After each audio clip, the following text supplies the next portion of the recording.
Blue skies and some sunshine here in Colorado. Foothills of the Rockies, so we're going to start about 40 minutes late or so. Rookies on the mound today: Johan Flande for the Rockies, Kyle Hendricks for the Cubs, Chris Guccione will call balls and strikes. Joe West is the crew chief. He's at first. Marty Foster at second. Rob Drake over at third. Very windy earlier, but it has calmed down quite a bit as we get set for the rubber match. Let's step aside and see what's coming up on WGN.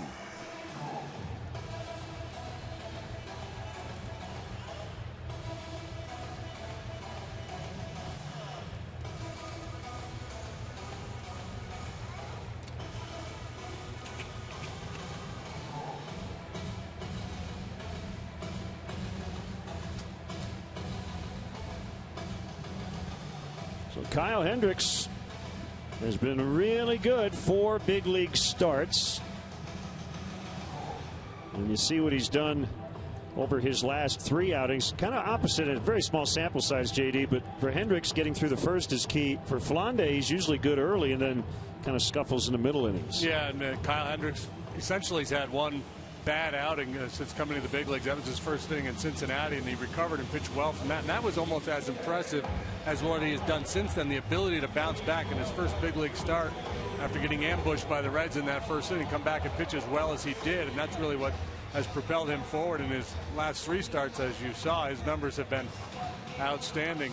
Flande, like Hendricks, is a finesse guy, only he comes from the left side. He's made just a handful of starts himself. His best was that start at Wrigley on the recent homestand.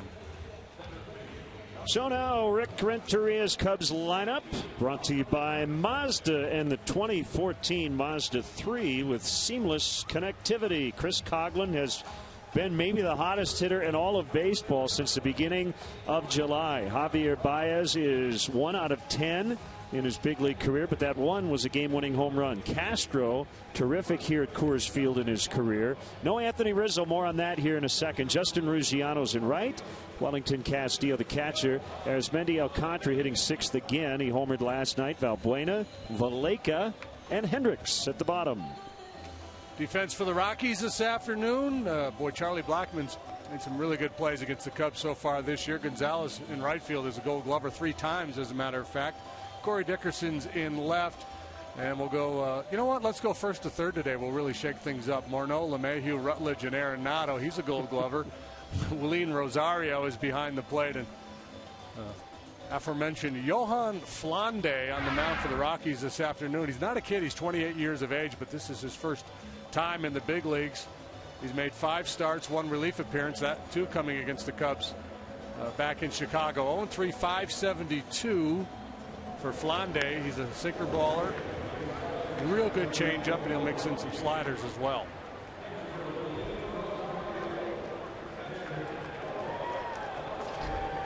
Another roster move for the Rockies. They have not enjoyed playing the Cubs this year, have they? They're going to extras 3 times, and it's really messed up their bullpen. Juan Nicasio has been brought back. He struggled as a starter earlier this year. He's now in their bullpen. Brooks Brown, he pitched last night, is now back in AAA. So finally ready to go as Chris Coghlan, hitting .408 over his last 29 games, takes a strike to get us started. Yeah, what a run he is on. He's hitting .375 against left-handed pitching this year. And he hits a ground ball to DJ LeMahieu, throws him out, 1 away. A little more on Johan Flande. Just 28 in the 3rd innings pitched so far at the big league level. He's allowed 1 home run. His whip a little higher than league average. Same for that OPS. OPS right around 700. A ground ball guy, gets a lot of outs on the ground. Not a strikeout pitcher. He's 14%. Well below league average. So, you know, it's tough to pitch in this ballpark when you give up that much contact. Javier Baez, 3rd major league game. He's played 2nd and batted 2nd. 1 for 10 with 3 strikeouts. 39-minute rain delay before the first pitch. Big cut and a miss. 1-1.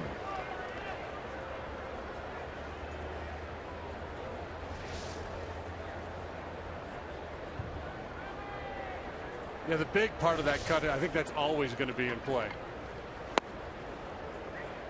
Doesn't seem to matter what the count is. He's just looking to tee off. That's his game. Tremendous power, tremendous bat speed.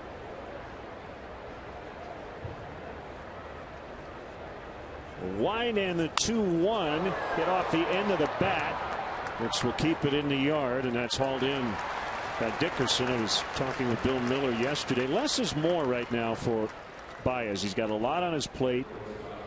Obviously, Bill Miller and Mike Brumley, the Cubs hitting coaches, will go over the scouting report on that day's opposing pitcher and that sort of thing, but they're going to keep it simple. Wait for the big stuff to kind of blend in as they go.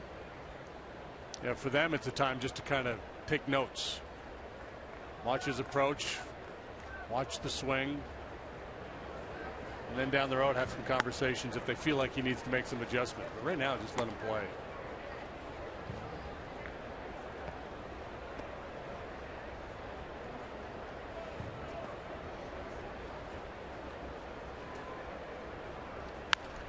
Fouled off by Castro. So he's hitting third today. Anthony Rizzo gets a day off. Starlin 10 for 21 on the trip. Rizzo 0 for 8 in the series, and Ricky had been thinking about finding a day for him. Castro back where he began the year. He hit third in the first 2 games of the season. Moved around a bit and settled in the cleanup spot on April 25th. And he's made 90 starts there since. And he and Coghlan both really swinging the bats well on this road trip. Coghlan hitting better than 500 on the trip. In the air to right. Cargo went in, now back with the sunglasses on, and makes the catch. Flande with a quick 1-2-3. Rockies coming up when we come back.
Wow, what an outburst last night to snap a 5-game losing streak. They had a season high 13 runs. Blackman, Rutledge, Morneau at the top, Arenado, Gonzalez, Dickerson with a huge night last night, Rosario, LeMahieu, and Flande.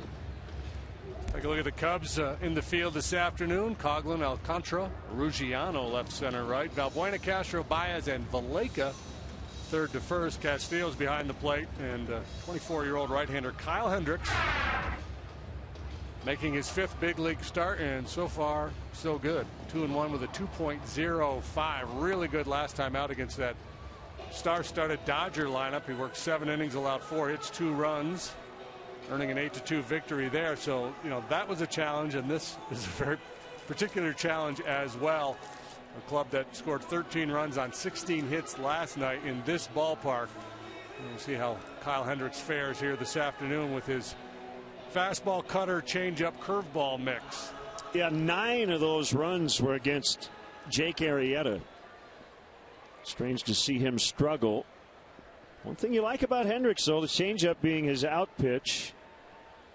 You like that here maybe a little better than a breaking ball. Yeah, he throws the change and then a little cutter. He's not asking to do a whole lot, just a little late movement in on the hands of the lefties. And there was the cutter for strike one.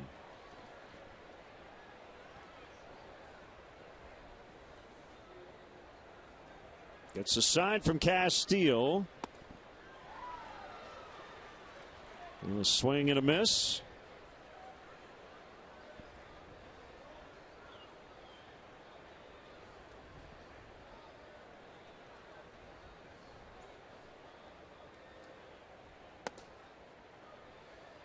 A little upshoot there, Kyle Hendricks. As we go a little deeper into the numbers. See his whip way above average. As in better than average. Same for the OPS against. Been good against both right and left-handed hitters. And he's too a ground ball guy. A big swing and miss guy. Doesn't get a lot of strikeouts. Really knows how to pitch and how to execute pitches. Puts a little on, takes a little off, moves it in on the hands. Well, sinkers and cutters so far against the all-star Blackman. Hit by 2 pitches last night, 1 for 9 in the series.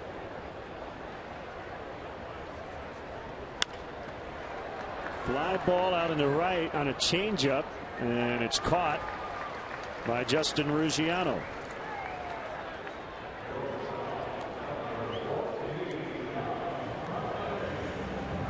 Tweet us your Cubs selfies at #WGNCubs. That's C.J. Edwards, one of the Cubs' top pitching prospects. He was watching us the other day and tweeted us nice. a selfie.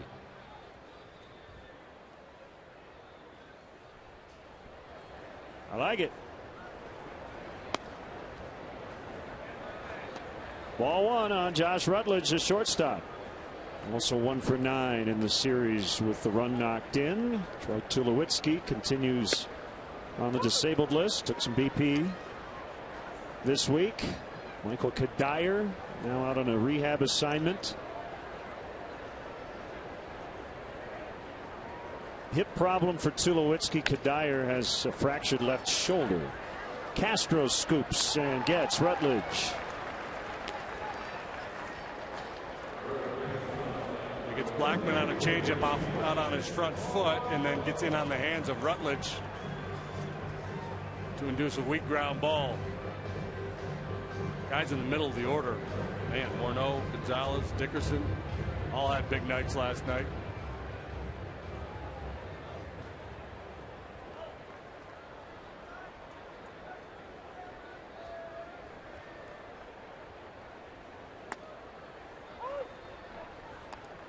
Strike called on the veteran Justin Morneau. He had a big night last night. 3 hits, including a triple and a run.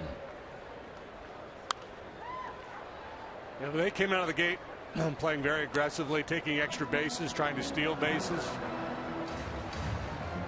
We were thinking maybe they had some kind of a team meeting the way they came out playing so aggressively. I never did find out if they did or not. That would have required asking a question or two, and just never got around to it. Walt Weiss's club buried in last place in the NL West. Backhanded play. Castro low throw, but Valleca able to bail him out. Red Rocks nearby. 0-0 after an inning.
Underway here in the Cubs second. 1 ball, no strikes on Justin Ruggiano. He's cleaning up today, but at least for this inning he's playing leadoff man.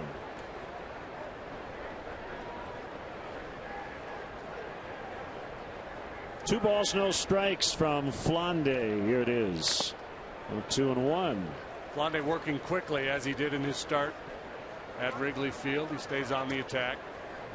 Sinker's such a big pitch for him. 2 balls, no strikes, a hitter's count. Able to throw it down around the knees with good movement. It's a challenge for the Cub hitters. He's not an overpowering guy. You want to force him up in the zone a little bit. Flande originally signed with the Phillies back in December of 2004 out of the Dominican Republic. Time in the Braves system, and now with the Rockies. Line and down for a base hit. Dickerson surrounds it and keeps Ruggiano to a single. First hit of the ball game.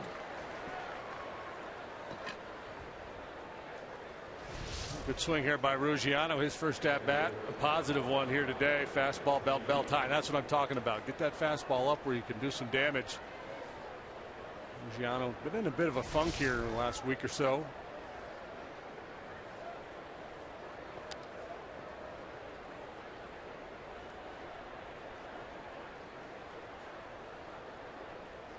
Now Wellington Castillo, his next home run will set a new career high in a single season. He's got 8. Slide step in the pitch, and it's low and in. Cubs have not won a series here in 10 years. They've dropped 14 of their last 18 in this ballpark since 2009. Flande so quick to home plate. Straight steal isn't much of an option. Mixing it up there with the big leg kick. Missed again. 2-0. So if the Cubs decide to try to put some runners in motion off this guy, likely be hit and run plays.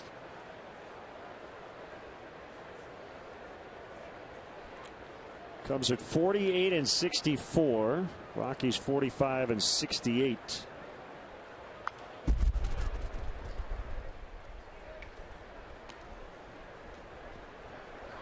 Top 4 teams in the NL Central going into action today within 4 games of the lead. Brewers with a 1-game advantage over St. Louis. Pittsburgh a 1.5 out. Reds 4 back.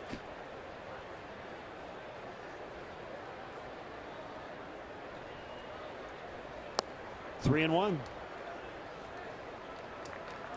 Cubs are the only team in the division under 500. And we'll get a look at the first place Brewers once again next week.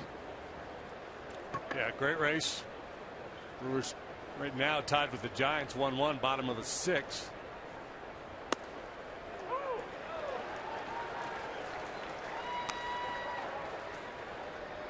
Jake Peavy pitching for the Giants today, coming off a good outing and pitching well again this afternoon. Top of the zone.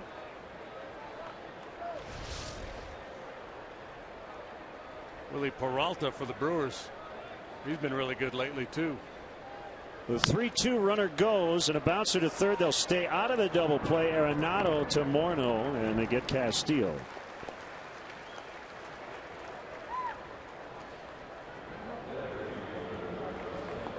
Cub fans, if you want to manage the game along with Rick Renteria, log on to WGNTV.com right now. Click on the WGN Sports Game Zone banner to connect to all the up-to-the-minute stats and information while you watch from home. Game Zone is sponsored by The Great Escape, pools, patio sets, play sets, hot tubs, and more.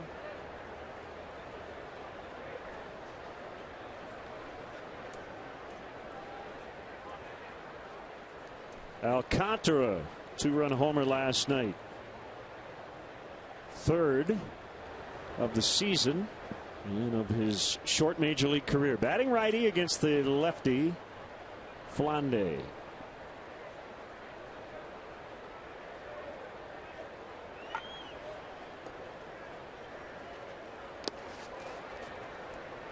Blocked by Rosario.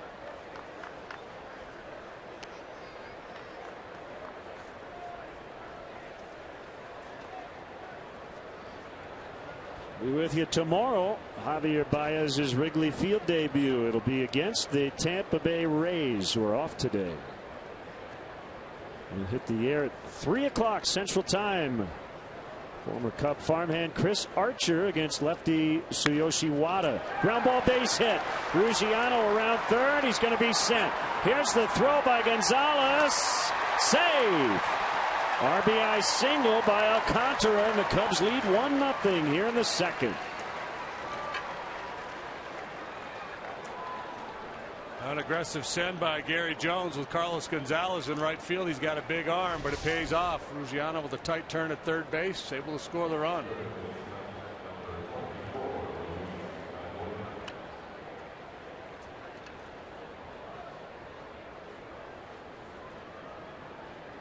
Alcantara couldn't afford to take too big of a turn around first base in case that ball was cut by Morneau, but he retreated. He should have held his ground and been prepared to take second base as that ball got away from Rosario. He kind of gave up on the play. Valbuena hits it hard. What a pick by Morneau. Throw to second for one. Relay. They go 3-6-3 on a heck of a turn started by that guy. But the Cubs get a run. It's 1-0 early.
Nothing. The Cubs have the lead. We had on the off night Monday a little dinner celebrating Doug Stanton, who will be unfortunately leaving us for a new opportunity. He's right behind me, and see Mark Brady in the background there on the left.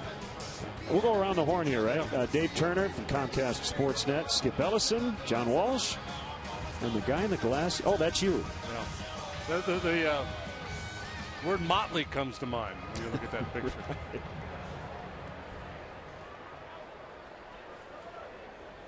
Hendricks to Arenado.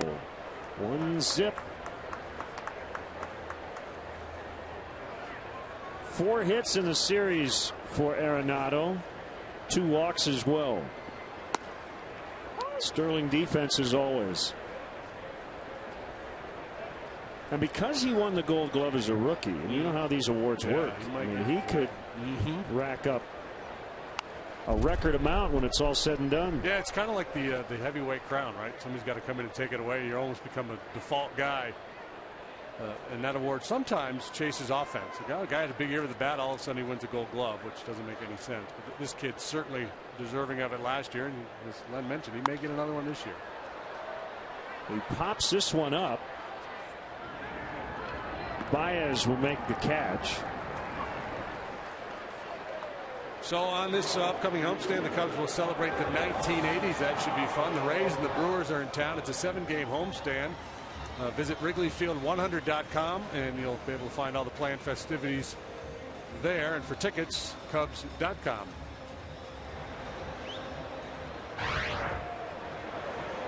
Cubs over shift.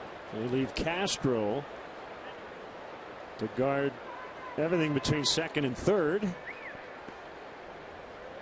Valbuena, Baez, and Valleca over there on the right side of second. And ball one on Gonzalez. Castro will start in. He's cheated in. In case Gonzalez contemplates pushing a bunt that way. And then as the count develops, he'll probably start to backpedal here if he gets a strike on him. He could backpedal here too because he's not going to bunt 2-0. He's going to try to get it into the third deck.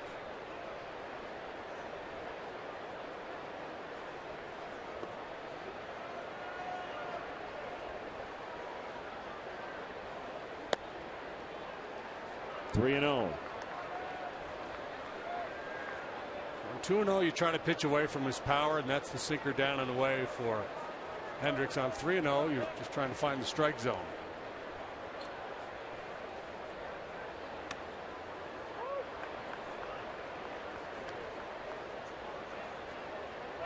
Three and 1.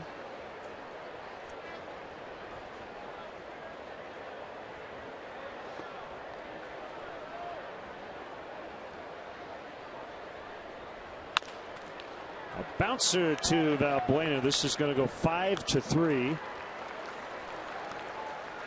Talking with Valleca, who's playing first. This is his third start.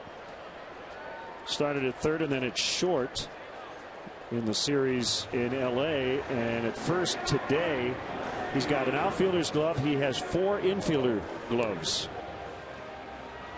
First, second, short, and third. So he uses a different glove for third and short? Yes. So they're all just a little different. Yeah. Yep.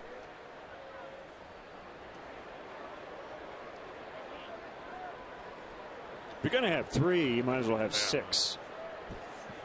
This is the big leagues, right?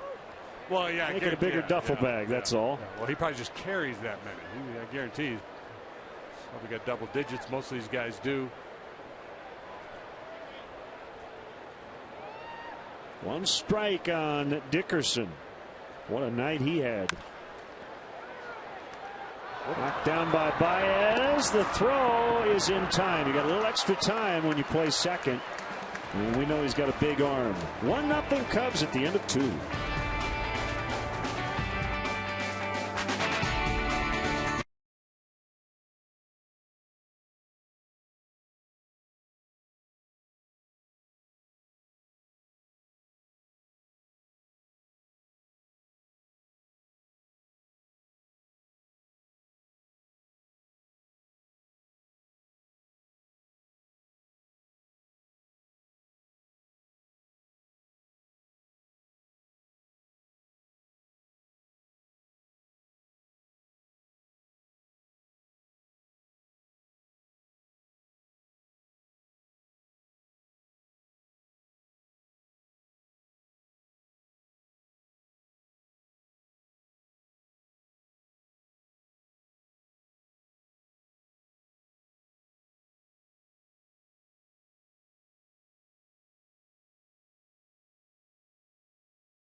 At WGNTV.com, sponsored by Jeff Vukovich, your nationwide insurance agent serving the area for 36 years. To join the nation, contact Jeff at jeffvuk.com. Nationwide is on your side. Our executive producer Bob Vorwald penning an ode to the Cubs doubleheader sweep over the Mets 30 years ago. That magical '84 season. Not only did they win the doubleheader, but Keith Moreland got into it with Ed Lynch. Charged the mound. And then later they became teammates. Here's Valaika to lead off the Cubs third in a 1-0 lead. Keith bull rushed him, huh? He blitzed him. I guess he tackled him. Harkening back to his football days at UT. Hitters count here for Valaika. He's been with the club now for a week. Selected from AAA Iowa last Friday.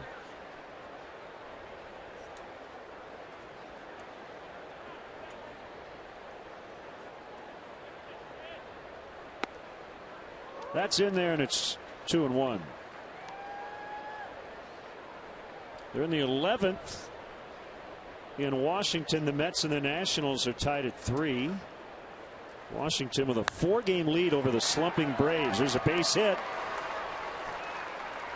Dickerson again pounces on it. Valaika with a leadoff single. Valaika's been really good against left-handed pitching in his big league career. Not a lot of plate appearances. Hasn't had that much big league time, but he came in here with a batting average just a little under 370 against southpaws. So he's probably right at 370. Buggy whips that one.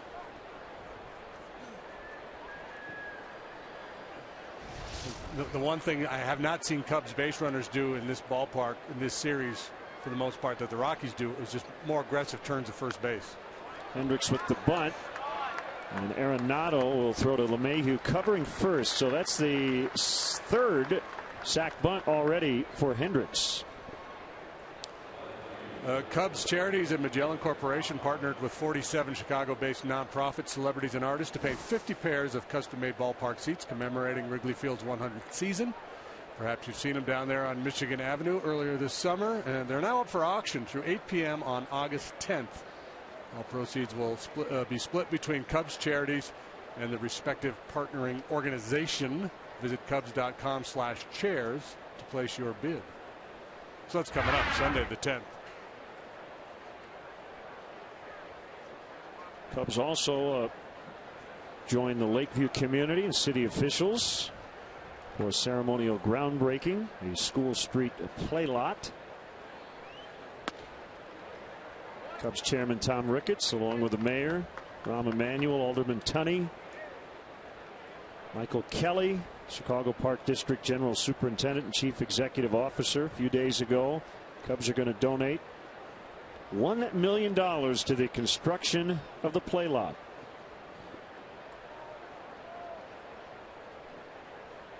Here's the 1-0. Coughlin fouls off. His last 6 starts, he's had at least 2 hits in each of those games.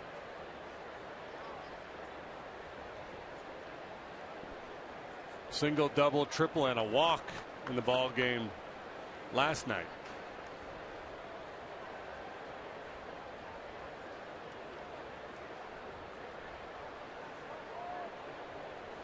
If you just joined us, we started 39 minutes late after some rain. Cubs leading 1-0 here in the third and threatening to add on. A strike. Coughlin has an OPS, on base plus slugging, of .880. Doesn't have enough at bats to qualify among the league leaders, but among hitters who have had at least 200 at bats, that would place him 10th in the National League. That's how good he has been. And a lot of that work done here since the start of July.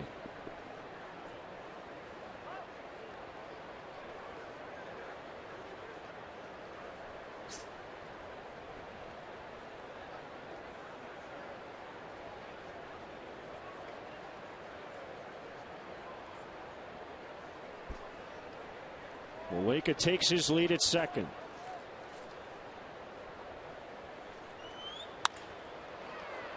And that hit the dirt. So Rutledge has to throw to first with the runner holding. 2 down. Again, pretty solid contact from Coughlin. Just couldn't find a hole with that one. Baez fly to left in the first inning. What a poised young man. 21 years old. He's handled all the media stuff with aplomb, and I'm sure there'll be a lot of extra media at the ballpark tomorrow for his home debut.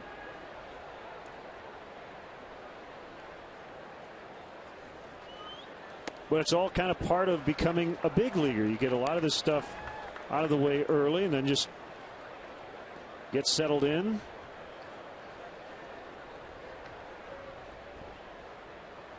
Try to focus on this and not all the other external stuff. Base hit left field. Valleca around third. The ball gets past Dickerson. Baez will move to second on a single and an error. So he's got two big league hits. They both have knocked in runs, and it's 2-0.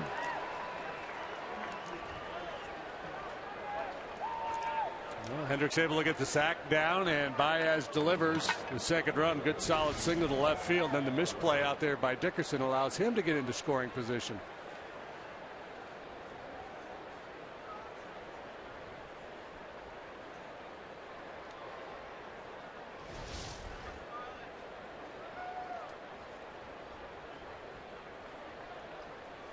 He brings up Castro with an RBI chance here.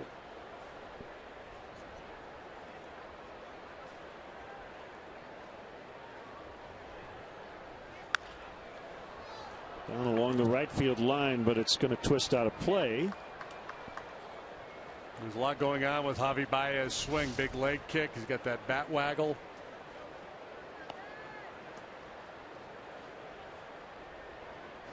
We'll get the hands back and through in time on that occasion.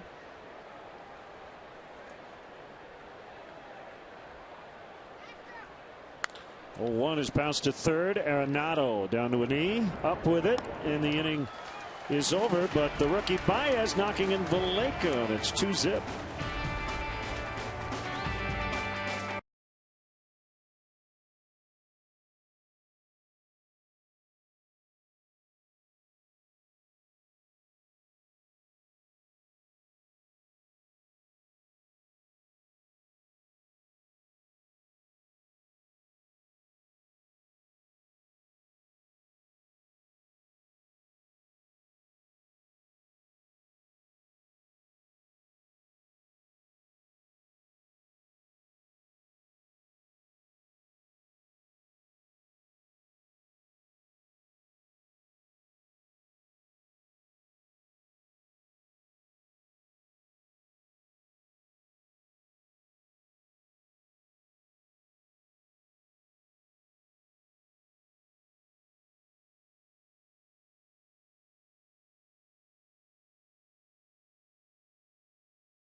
Has premier seating for up to 200 guests for corporate gatherings, family reunions, and bachelor or bachelorette parties. Individual and group tickets are available for all games. For more details, go to WrigleyvilleRooftops.com or call 773-248-ROOF. Anthony Rizzo with the day off today, but he can be a good cheerleader for his teammates. Cheerleader and a potentially dangerous pinch hitter for Ricky Renteria later in the day. Catcher Rosario fouling off against Hendricks. Baez with his second major league hit and RBI, making it 2-0.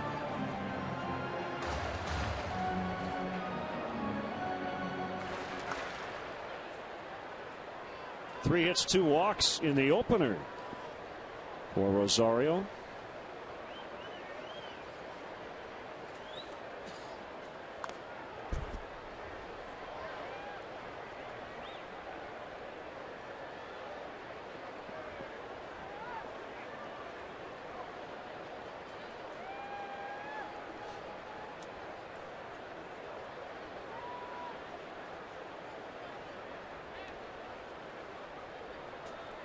Nice crowd on hand, especially after the rain.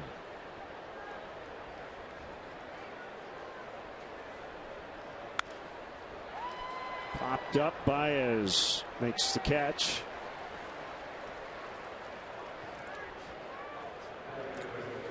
Tomorrow, 3:05 first pitch with the Rays in town. First 10,000 fans at the ballpark will receive an illuminating first night game Rick Sutcliffe bobblehead. This actually lights up. It's presented by Las Vegas.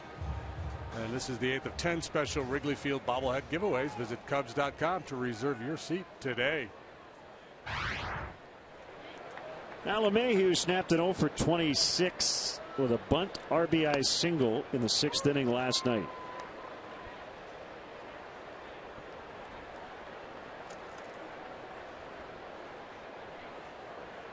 An inning in which the Rockies batted around. That one lined to Baez. He's had a busy day over there at second. Rockies had 7 hits in that inning last night. The first game of the series, the Cubs had an inning in which they walked 6 times. Kind of bizarre.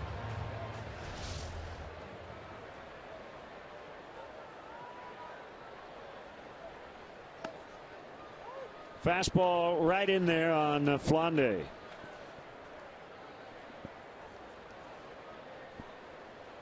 Back quickly comes Hendricks. Sinker hit foul.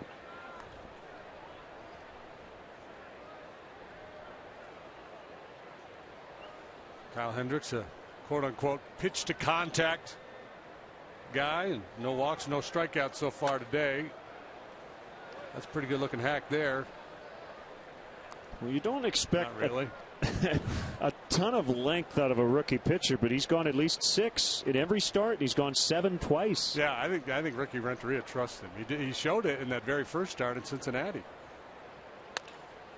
Nice job by Flande just to put that ball in play, even though he's thrown out. 9 up, 9 down for the rookie Hendricks. Good day to take a ride on your bike. Put a camera down there near the spokes. Give me some Dramamine.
Our Cubs Ford upcoming schedule. You know, when I see snow-capped mountains, I think of the Tampa Bay Rays.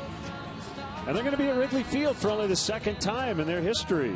Starting tomorrow on WGN, we'll have games 1 and 2, 3 o'clock Central. Ford, go further in any one of Ford's many fuel-efficient vehicles. Check out America's freshest lineup at your local Ford store or at localfordstores.com. Cubs will not have to face David Price. Archer, Odorizzi, and Cobb for the Rays in that series. Wada, Jackson, Wood for the Cubs. There's a mom with her hands full.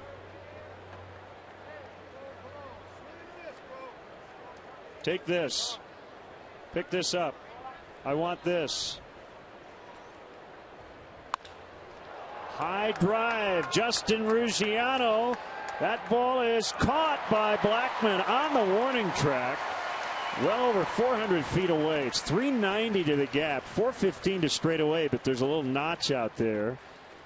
That's about as far as you can hit a ball in the big leagues without hitting it out. And Blackman, who we saw make several really good plays back in Chicago, takes extra bases away from Ruggiano here.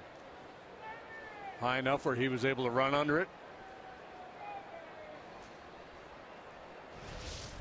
Good swing, but a hang with him for Ruggiano. Had a base hit first time up, so a couple good swings for him so far this afternoon.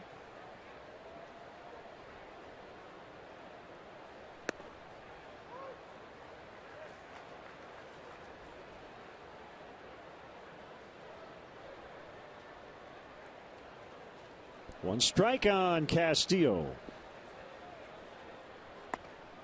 And on his hands. I mentioned the scuffling Braves.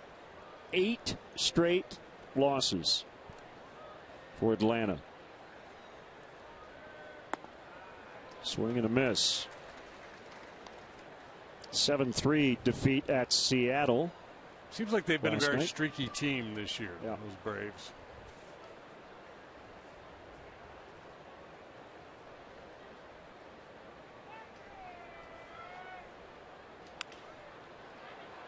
Trail the Nationals by 4 games now. That's the biggest spread bet that they've had there in a while, I believe. Things are looking up in the Capital District. Orioles with a 4-game lead over Toronto. Nationals with a 4-game edge on Atlanta.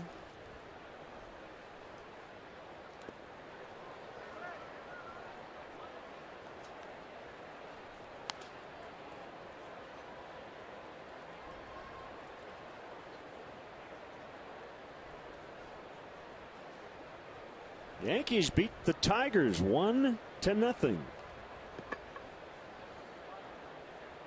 Shane Green went into the 9th. There's a base hit. Castillo is aboard.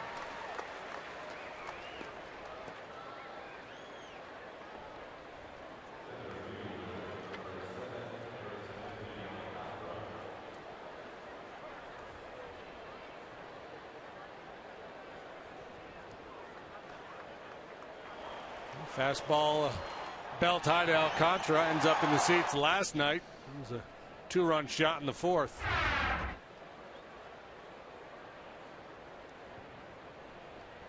The Yankees winning 3 out of 4 against Detroit. 2 of 3 started by former Cy Young Award winners for the Tigers.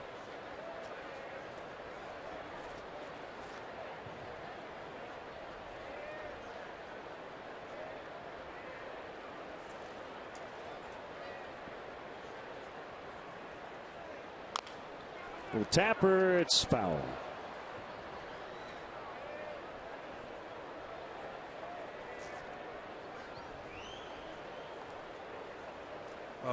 Next Thursday, the 14th, the Cubs will finish up their series with the Milwaukee Brewers. Game time is 1:20. First 10,000 fans will receive a Cubs Fathead.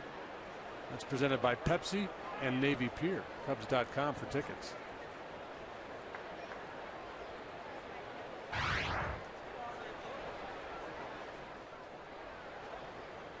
2 strikes on Alcantara. Castillo with a short lead. Double play ball. The flip. And they turn it 6-4-3, and that will end the inning. Cubs lead 2-0 in the 4th.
MLB.TV Premium, the #1 live streaming sports service.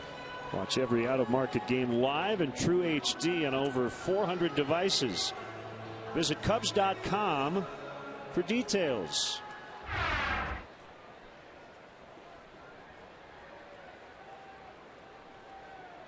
Always a good day for cotton candy at the old ballpark. He's going with the corn on the cob approach style there with the cotton candy. Back to the top, second time through. Curveball missing on Charlie Blackmon. And yes, the old ballpark, we referred to this last night. This is the 3rd oldest National League park behind Wrigley Field and Dodger Stadium. And it opened in 1995.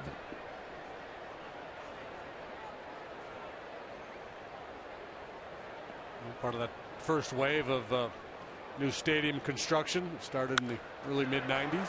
That's going to be the first Rockies hit and base runner.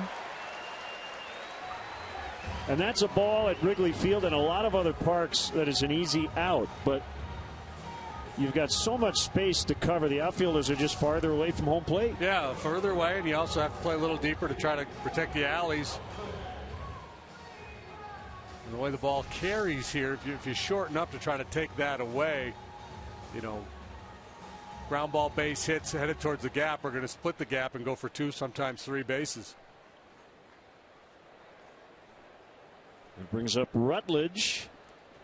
Throw over to first with Blackmon back safely. He's got 20 steals on the year. Yeah, they got this park right. You know, obviously they've made some tweaks with the rooftop deck out in right. But this has always been a really nice ballpark. Fly ball to left, deep but playable. On the warning track, it's Coughlin to make the catch. Blackmon tagging, and he's going to make it easily to second.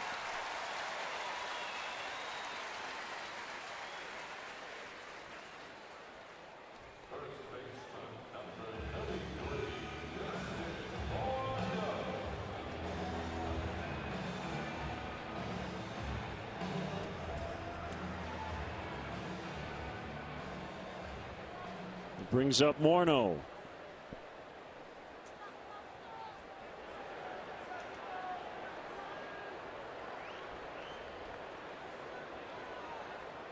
First time they've had a runner in scoring position, and ball one from Hendricks, who doesn't seem to get rattled.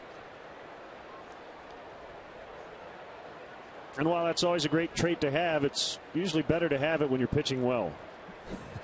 Because when you're giving up rockets all over the place and you stay poised, it doesn't really seem to matter, does it? No, you're right.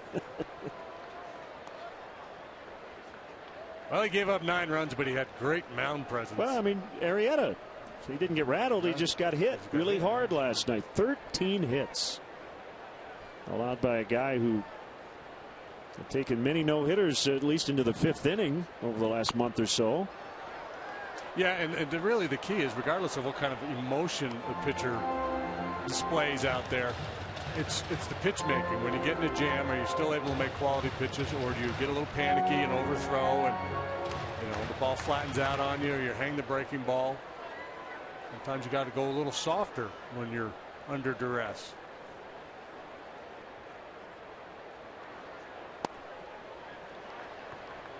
Three and 1 to Morneau with Arenado on deck.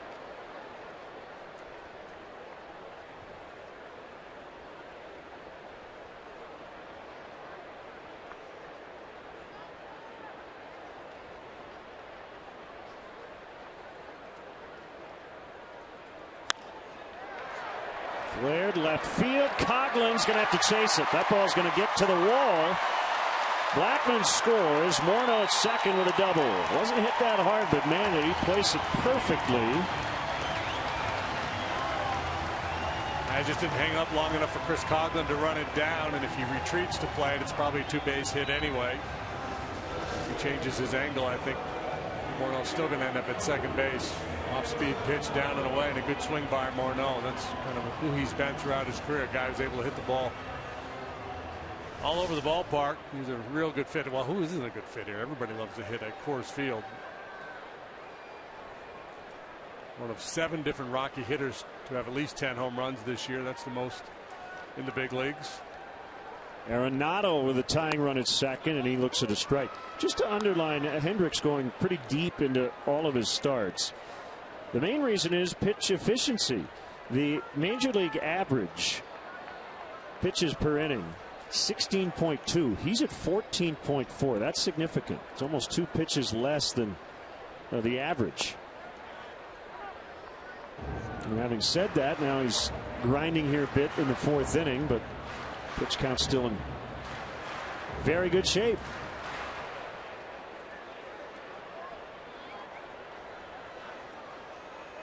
Seven innings last time, 107 pitches. There was a couple of misplays behind him late in his outing, or else he probably could have given the Cubs 8 innings in that ball game.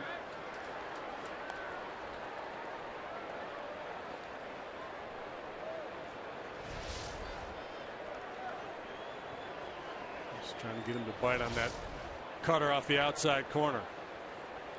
Arenado doesn't walk much, although he did walk twice in the ball game last night.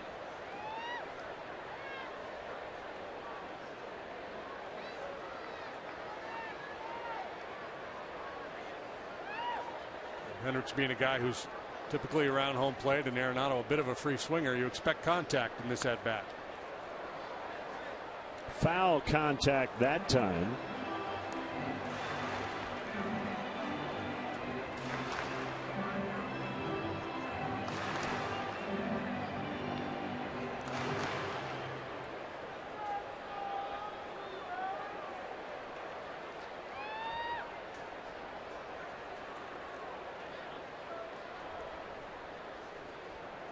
Here it comes.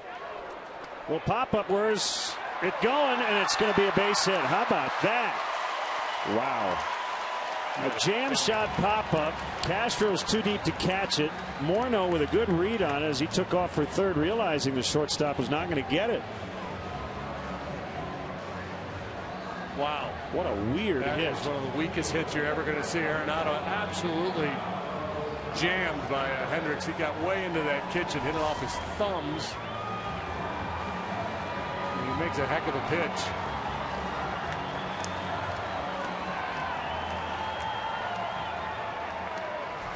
Three hits in the inning, and now Hendricks has to face Gonzalez.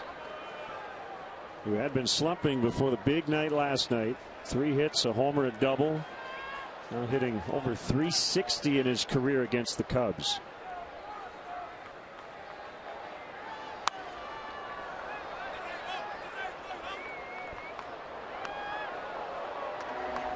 And no doubter from Carlos Gonzalez last night. You see, as he releases the bat, knows he got every bit of that one. One helping the wall out there like Baez did the night before.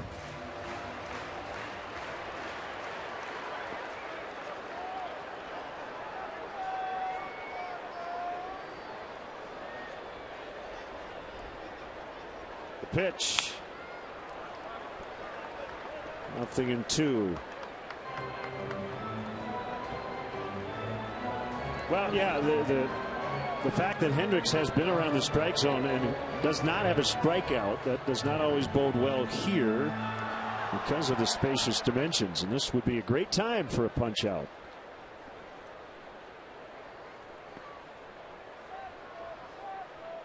Go lower than low or higher than high. And we're going to go up.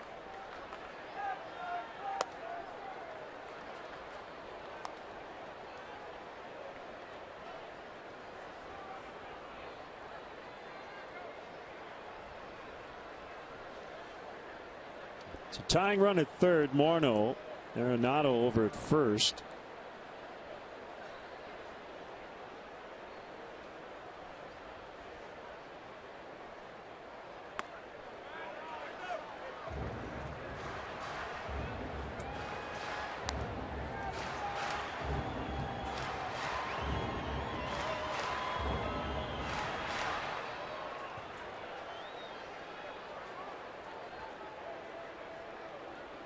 Where he wants to make his pitch here. If he goes full, Arenado's probably moving with the 3-2 pitch. Close, couldn't get him to go after it on the sinker. So 3-2. And yeah, you'd have to think Arenado will be on the move. Dickerson on deck. Well, Weiss would be able to stay out of the double play. That's the thinking anyway. It's not enough to tantalize Cargo there. Hendricks 6'3", 190, 24 years old. Arenado not going, and a swing and a miss on the changeup. So he does get his first strikeout, and it's a big one. Time now for the speed replay, brought to you by Xfinity. And Kyle Hendricks doesn't give in, comes with a 3-2 changeup, and Gonzalez a little greedy with a man on third, trying to do some damage. Fooled out in front, and a huge strikeout. Well, if he has a long and successful major league career, that's going to be the main pitch.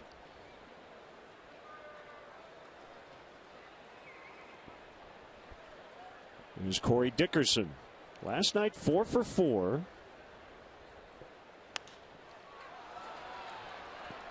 And he might be 0 for 2 today. Who wants it? Coghlan.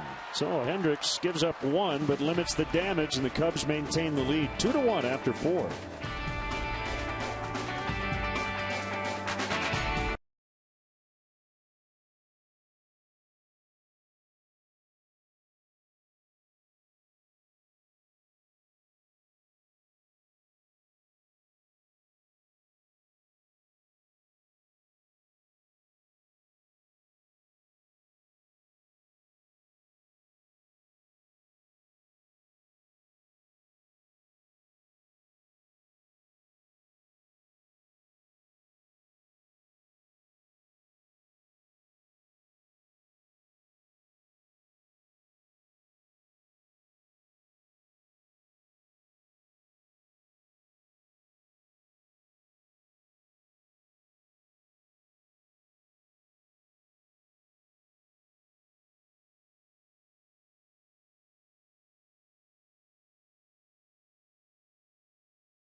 To you by Budweiser, the official beer of Major League Baseball. Great times are waiting.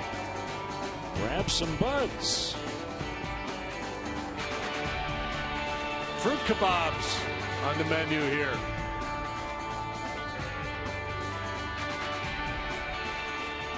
Oh, yeah. Now look at the tub. Very nice. That's a pro right there. Yeah, everybody should be an expert at something. I was at the farmer's market down on Division Street on Saturday, a couple Saturdays ago, and I'm watching the crepe guy making the crepes. Yeah. So this guy he's an expert. He's World mastered class. his craft.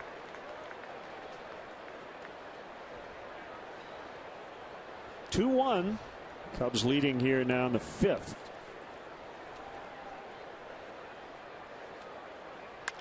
Ground ball backhanded by Morneau. Flande at the bag.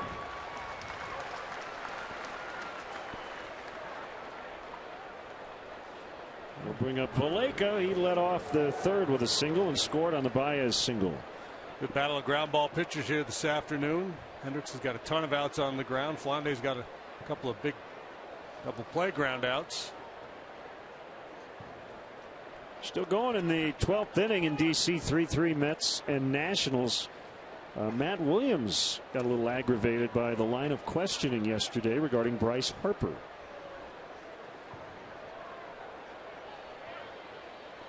If people are talking about sending him out. Well, let's see. He was on the radio Wednesday morning, and he was asked if it would be a bad idea to option Harper.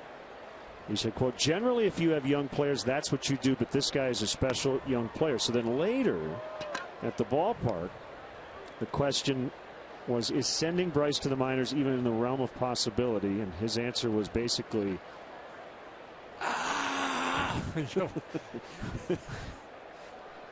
well, it's a high stress job. oh, yeah. But you see managers react sometimes very defensively to certain questions, and it usually doesn't help. It usually just ratchets up the conversation, because that's what you're seeing now. All these headlines: should Harper go to the minor leagues? Right. Bounce to Rutledge. Yeah, Matt Williams basically like, if you think you can read my mind, you got another thing coming. Let's step aside and see what's coming up on WGN.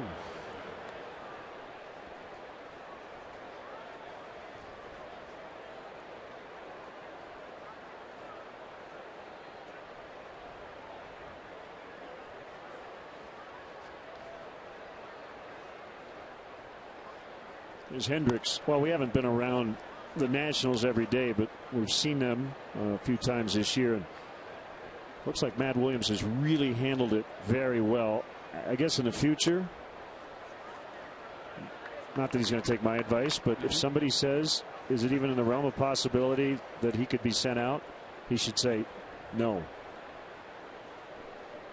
Unless it's in the realm of possibility. You don't want to lie. So you have to give a good non-answer. Right. I mean, how bad is the kid going? I think Obviously pretty bad, huh? He was 3 for his last 24. Beyond that, I have to look. Hendricks had 2 hits in his last start. It was in Los Angeles, his hometown. Got the win.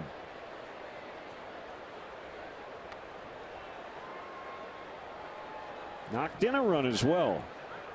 And he waits on a 2-2. Full count. Yeah, 2-hit game, drove in a run. He's been getting his bunts down. He does all the little things. And as you watch a pitcher come up through the minor league system, you want to see him become a complete starting pitcher anyway. A guy who can get his bunts down, field his position, hold runners, do all the little things. Now, some guys, their stuff is so good, they get here to the big leagues before they've been able to polish that all up, and you live with it. But you'd prefer to have a kid that can handle all those phases of the game. 2-out walk to the pitcher. So that'll give Coughlin a chance. And that is the first walk, second walk. First walk, yeah. First walk of the game. How about that? Pink elephants, anyone?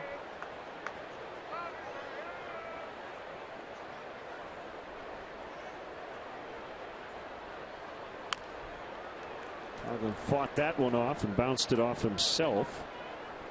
Well, I hope he didn't get that. Yeah, that little toe. I don't remember which foot he said it was on, but he stubbed his toe on his suitcase the other day.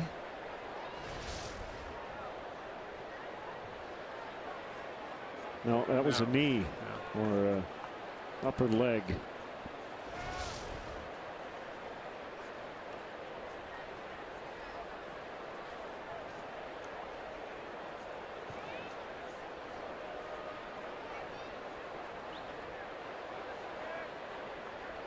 It was the toe that went wee wee wee all the way home. 0-2. What are the roots of that anyway? This little pig had roast beef. This little pig went to the market.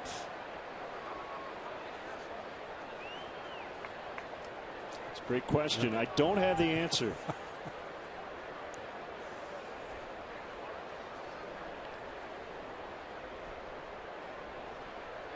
Actually, if I did have the answer, I'd be a little concerned if I were you. The 0-2 is low and away. I want to wish Matthew and Misty Simcoe a happy 8th wedding anniversary.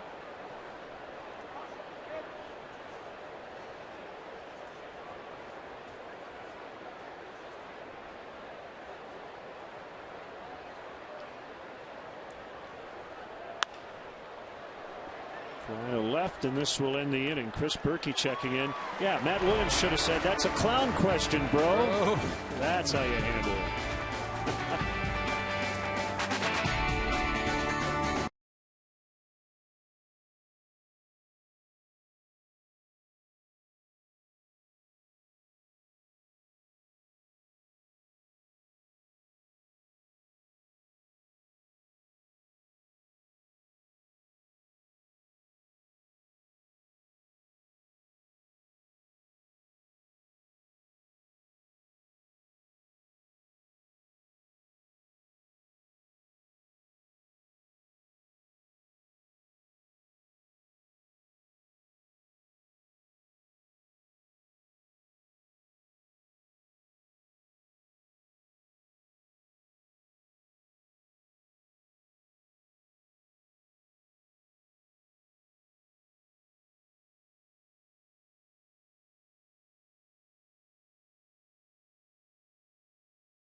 Pitchers lines, couple of rookies today, and so far Hendricks has been a little bit better than Flande, who has pitched one more inning, but Kyle will get that chance to finish 5 coming up.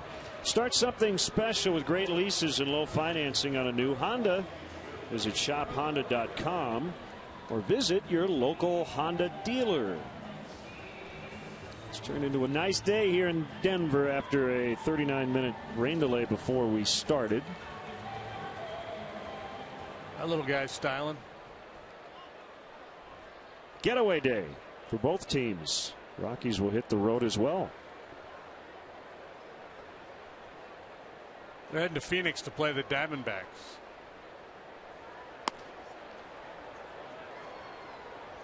Ball one on Rosario.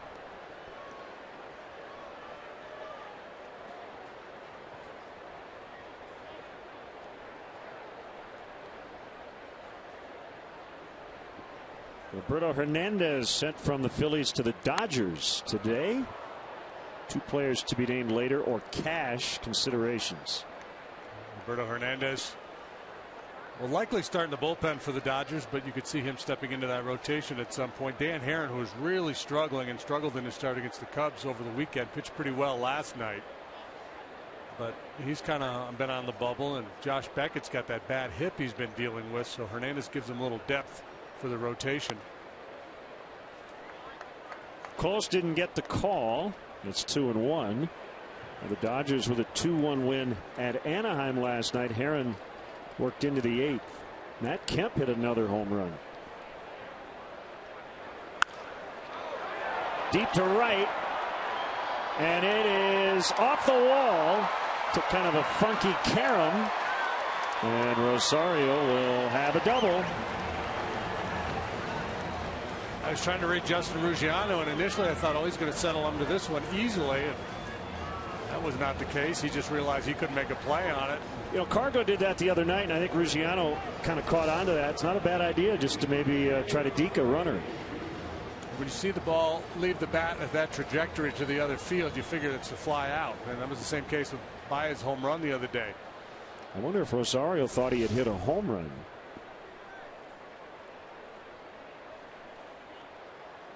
At any rate, he's at second with no outs. Not a bunting spot for LeMahieu here, and the throw will go to third. Out there. So Rosario took a big risk there. Bad base running. Real nice play by Kyle Hendricks.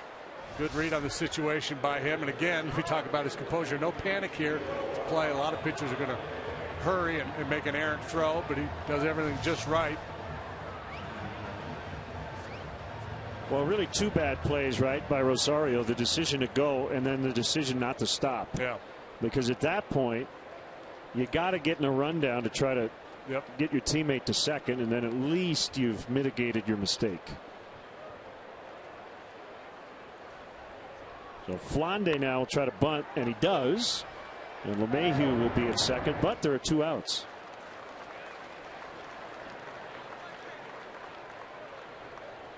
Yeah, I guess maybe Rosario just thought he had a chance to beat that play, even with Hendricks making the play on the high chopper. A lot of guys that aren't speedy like to run, like to push things a little bit when they shouldn't.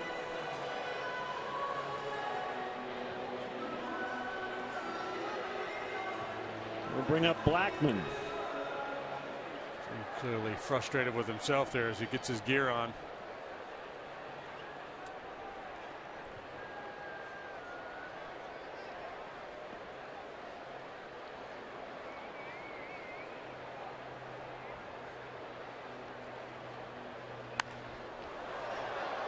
Oh my. It's reminiscent of Andy Van Slyke. Pulling one that 350 foul, yeah. feet foul. Yeah. Prior to this year, the most games Blackman had played at this level, 82 last year when he hit 309. This is game number 109. And he's been really, really good. Good enough to be an all-star.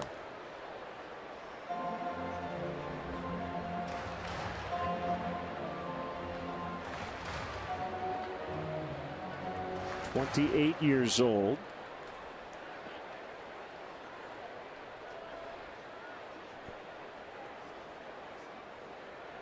Hendricks with a 1-1. And he'll field this one. Busy inning for him defensively. And he gets out of it after the leadoff double to Rosario. Still 2-1 Cubs.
continue to lead here 2-1. Kyle Hendricks toweling off. Chris Coghlan getting a little attention. He fouled that ball off his leg there, his last at bat.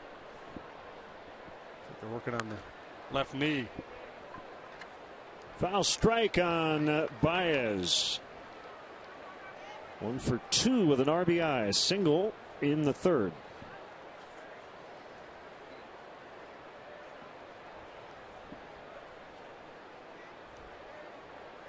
Going way in, it appears. That's exactly where Rosario wanted it, but did not get the desired result. Yeah, Flande, after his outing in Chicago against the Cubs, said he was effective inside on the right-handed hitters because of the high leg kicks. The guys that use the big high leg kicks, he can get in on them. That's his philosophy. That's what he was trying to do first with Baez. Now he comes back with an off-speed pitch down and away. So hard in to speed him up, and then a change-up away. It's pitching one-on-one, well executed there by Flande. Now back in. Good take by Baez. 2-2.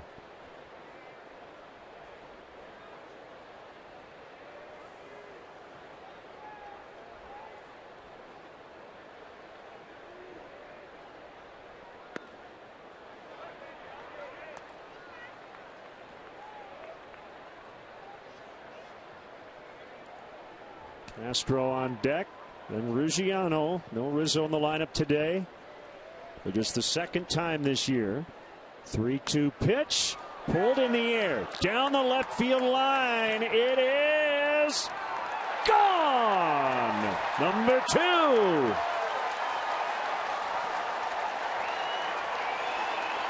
3 hits. 3 RBIs. 2 home runs in this series. He's on a pace. Oh, never mind. But another really good swing of the bat by Baez. His first home run went into the back of the Rockies bullpen. This time he pulls it, so they're going in, out on him, and they take another shot inside, and he was ready for it. That ball is actually off the plate inside. But the quick bat of Javi Baez beats him to the spot, and then it's just a matter of whether it stays fair or not.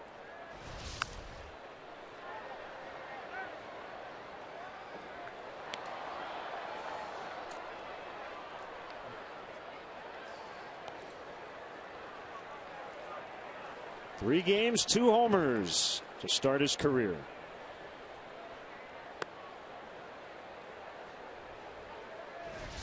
Just the second home run Flande has allowed this year. There you see the quick bat of Javi Baez beating the inside fastball.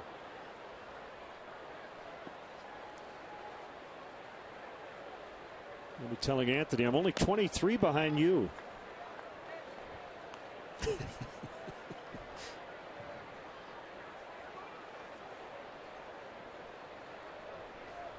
I think Anthony just wants some camera time today. Go up to the guy who hit the home run. He looks bored. Oh yeah, those the everyday guys. They don't know what to do with themselves on a day like today. Yeah. 3-1 to Castro.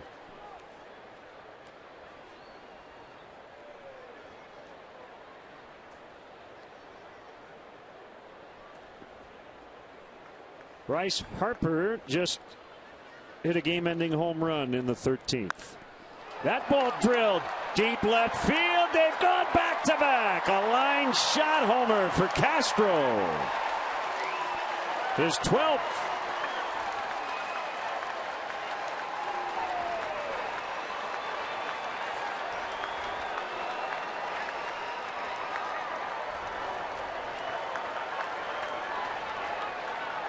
After going cold for a spell, Castro has heated up again. He's having a heck of a road trip. Well, that was a missile. And Jim Wright, the pitching coach, out to chat with Flande, and we'll take a look again, trying to get in on Castro. And it was on the inside corner, but Castro, like Baez, was ready for it. First home run for Starlin since June 20th.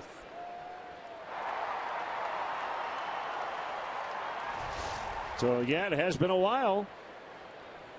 Baez, Castro, consecutive home runs. Rizzo going over to the next guy who hit a home run.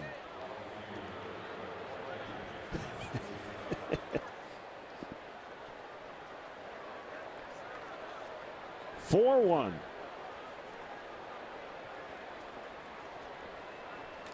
Ruggiano just missed a home run last time he was up. High strike. Jim Wright, the pitching coach, paid a visit. Nicasio has a ball in the bullpen, just back from the minor leagues.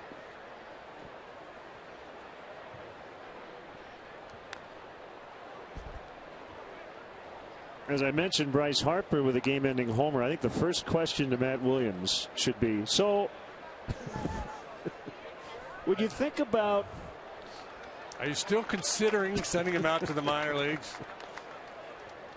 If he hadn't homered today, swing and a miss, strike 3.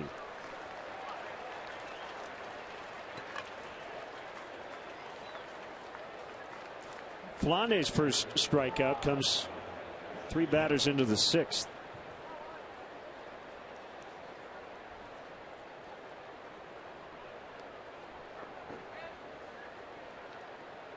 Well, they both counted the same, but they were very different looking home runs. They were hit in the same area. Baez, a towering high drive just inside the pole. Castro hit a frozen rope way up into the bleachers.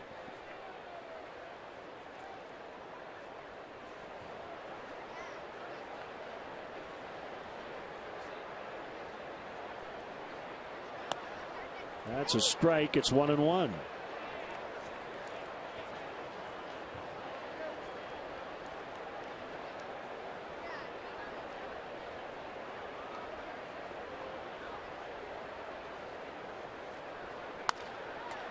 On a bounce to Rutledge.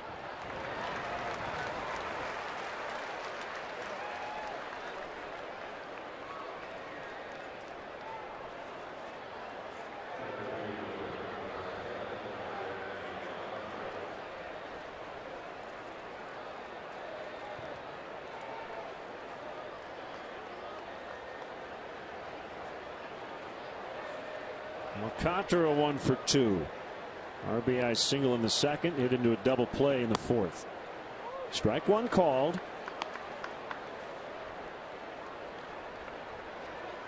Cubs took 2 of 3 in Los Angeles, trying to do the same here in Denver. Ground ball to third. Arenado stumbled a little bit, but still makes the play. And the inning is over. Baez led it off with a home run to left. His second in the series to start his career. And then Castro lining one into the seats. 4-1.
Cubs lead 4-1. Back-to-back home runs from Baez and Castro in the top of this inning. And this is a good ballpark in terms of food. Our producer Mark Brady just brought us some Rocky Mountain oysters, and that's trapped. Already catch it, he did. Alcantara caught it. What a play. But that ball had gotten down, and he robs Rutledge of a base hit. Maybe a little bit of an indecision by Alcantara whether to leave his feet or not. Ultimately does. Yeah. And good catch. Always a high-risk proposition.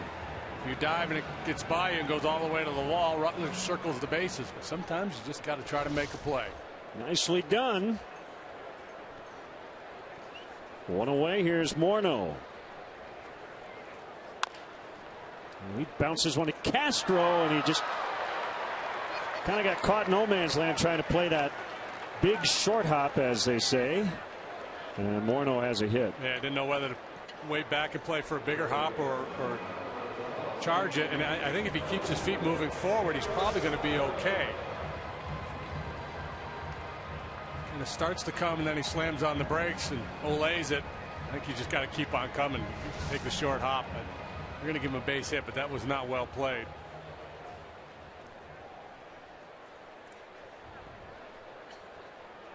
Arenado with a man on and one down. Yeah, so they've got a new thing, the Hilton Burger. What is that? As Arenado pops in the right center. Baez going to make the catch, twisting and turning out there. Well, is it just kind of a regular burger? Yeah. Must be the way Todd liked it. And I think if I eat this, my batting average will go up. It's got pickles. It's got cheese. It's got some kind of a secret sauce. So I'm guessing that's what makes it a Hilton Burger. We've got the Rocky Mountain oysters, and our producer, since he bought them, he's going to eat them. Good stuff. Yeah. We've got the fruit on the stick. Fruit on a stick. Some cheesecake with chocolate on a stick. Yeah, they do a good job with food here. Number 17, Hilton Burger Shack. He was really good.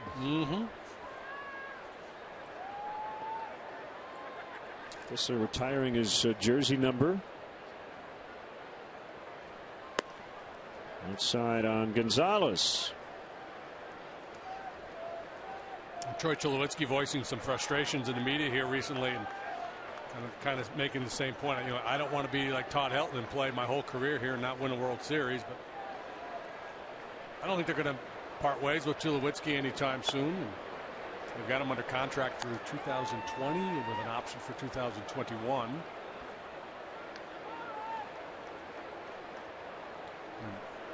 Recently he came out and said, well, I'm not asking to be traded. I just hope we find a way to win here. I just want to win. Yeah. Well, you had kind of an unfortunate series of events, right? You had the Tulowitzki Scherzy giveaway. They spelled his name wrong. He's at Yankee Stadium while on his trip to Philadelphia to go see Derek Jeter. So everyone going, well, you sure you want to be here? He said, yes, I do. The 3-0 pitch is outside, ball 4 on Gonzalez. I had a brief conversation with Tracy Ringlesby earlier today, and Tracy's been covering the Rockies here forever. And he said in spring training he thought this was going to be the best Rockies team he had ever covered.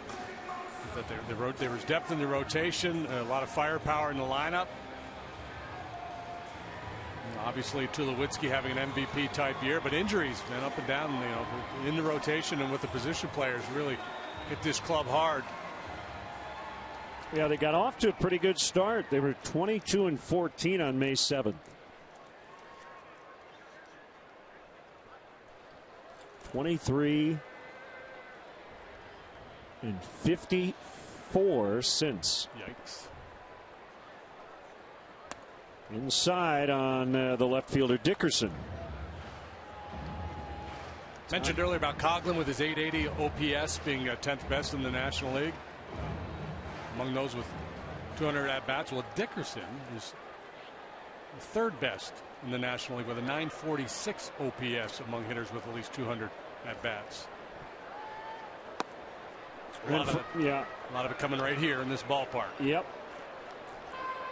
Tough to sometimes scout a player who plays half his games here. A lot of times the home road splits are drastically different. As a club, the Rockies came into this game with a .319 home batting average, .238 on the road. Swing and a miss on the change. The ball just never quite gets to the hitting area. Yeah, he really sells with a great hand speed, and yeah, it's like throwing a styrofoam cup up there, just kind of floats.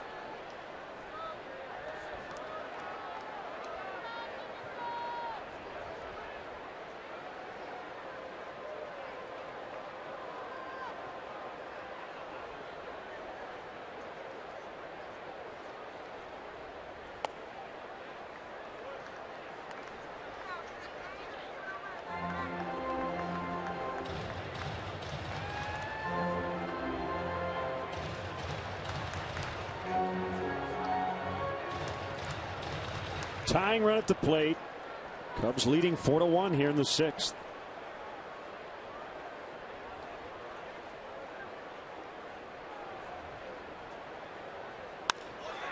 And a base hit.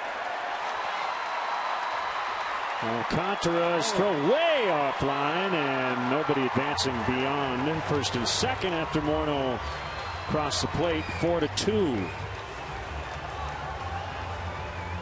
Dickerson with the RBI hit. That looked like Hendricks decided to go back on that changeup that he used to strike out Gonzalez in the 4th inning. Just didn't get it down out of the zone. Stays up a little bit. Off the plate, but up, and Dickerson lines a single into center field. Alcantara, I think he just got a little confused as to where he should go with this ball. A little further advancement after the errant throw. You see he's kind of looking one way then the other. And just trying to kill the clock, I guess, running out of bounds.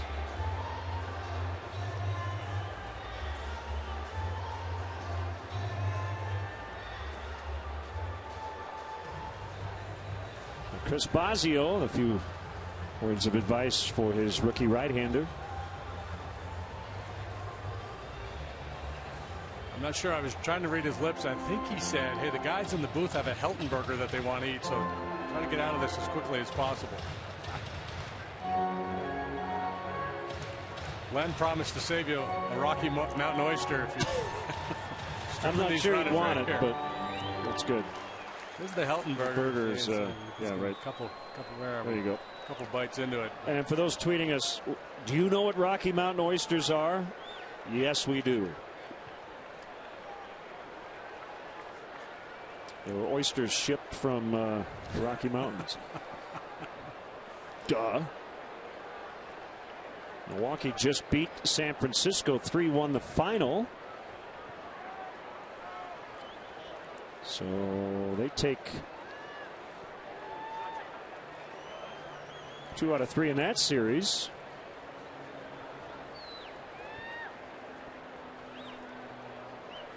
The pitch. It's a fair ball. Castillo will pick it up, and the inning is over. The Rockies get 1. That's it. It's 4-2 Cubs as we go to the 7th.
WGN Cubs fan camp. Take it away, Joe.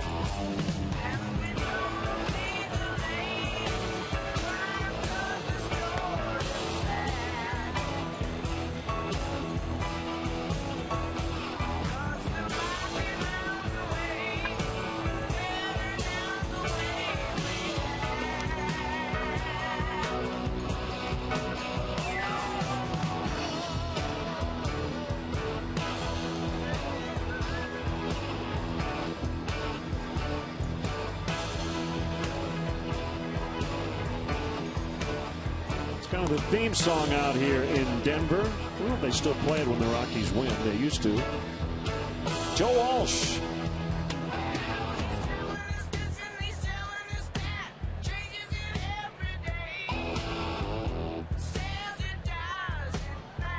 Got to get the baseball line in. Oh, we missed it.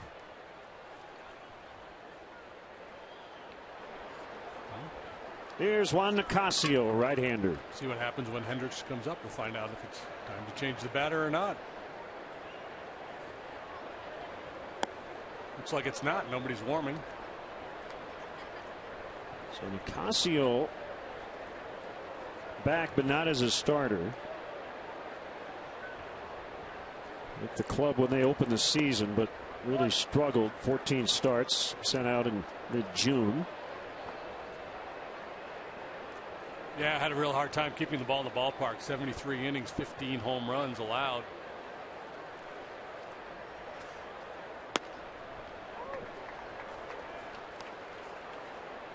This is his first major league relief appearance. 69 career starts prior to today.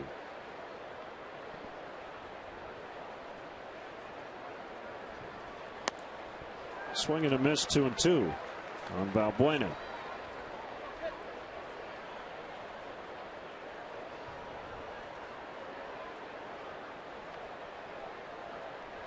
Fastballs and sliders mostly.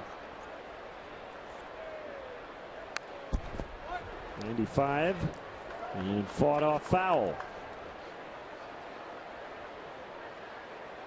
Flande went 6, gave up 7 hits, 4 runs, 2 homers, 1 walk, 1 strikeout.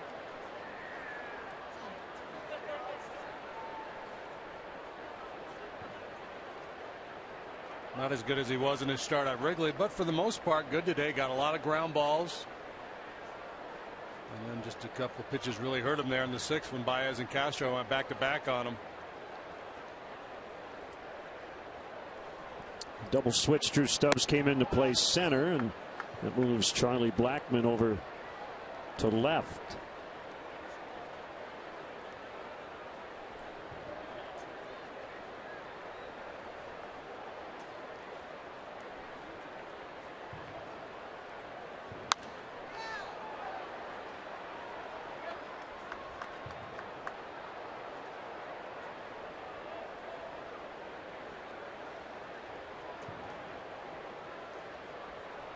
Mentioned it last night, but today is the actual 10th anniversary of Greg Maddox's 300th career win. It came in San Francisco, 2004. Blackmon near the 390 marker makes a catch.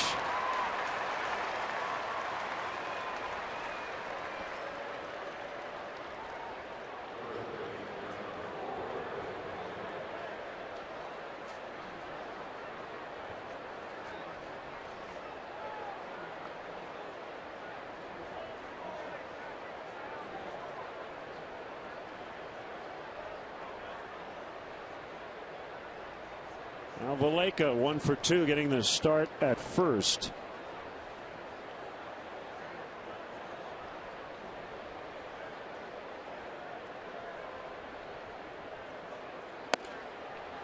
Greg Maddux finished his career with 355 wins, good for 8th place on the all-time list. One better than Roger Clemens.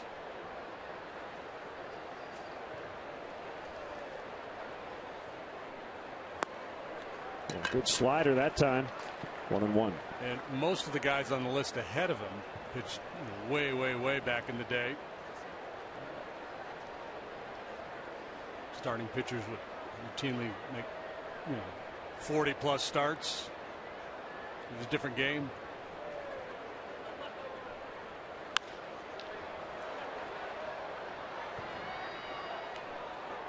Cy Young, of course, the all-time leader with 511.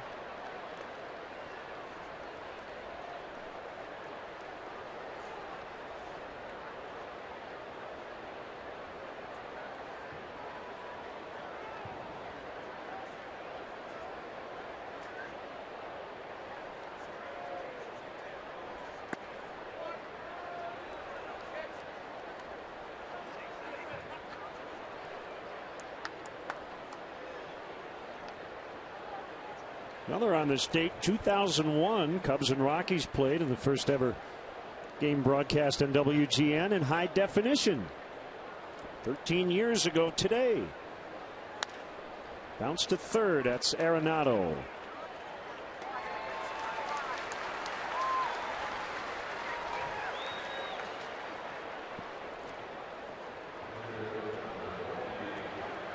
Hendricks takes the at bat here in the seventh. Well, this goes back to what we were talking about earlier. There is a trust factor in Kyle Hendricks, well beyond what you would expect for a kid that's made a handful of major league starts.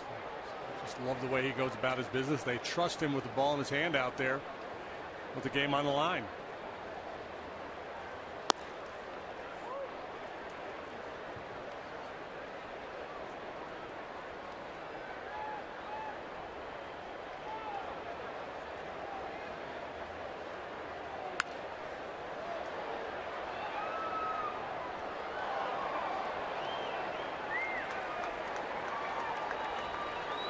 Got the bottom of the lineup due up for the Rockies in the bottom half of the inning. So Ricky Renteria hoping for a low stress bottom of the seventh for Hendricks.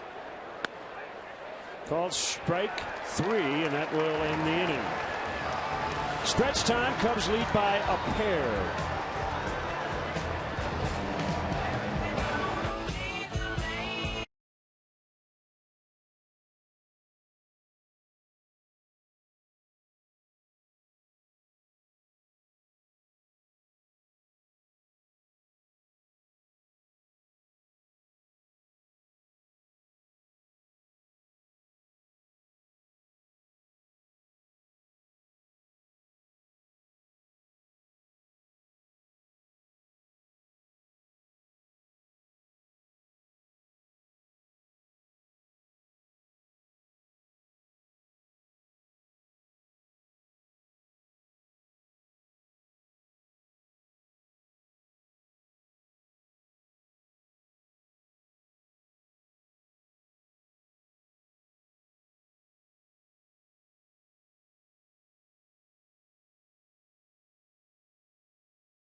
Chicago Cubs baseball brought to you by Budweiser. Great times are waiting. Grab some buds. Ford, manufacturers of America's best-selling brand. Check out our best-selling lineup at your local Ford store or online at localfordstores.com. And by Xfinity, your home for the most live sports. Beautiful spot here in Denver, Colorado, as the Cubs try to take this series, leading late 4-2. The starters still in there. Kyle Hendricks 0-1 on DJ LeMahieu. Stubbs on deck.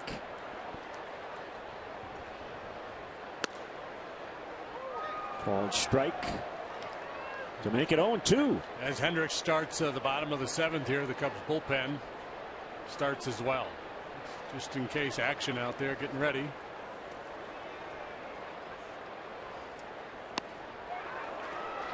Strike 3 swinging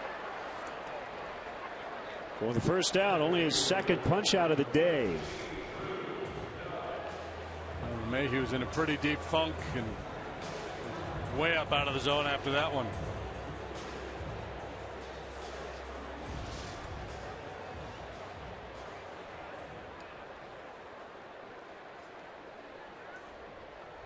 Grimm is a right-hander. Wright is a lefty.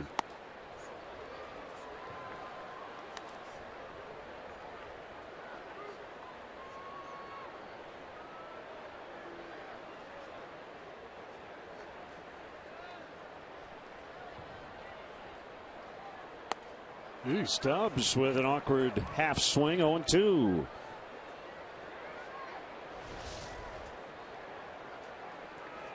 Action on this fastball moving in on him.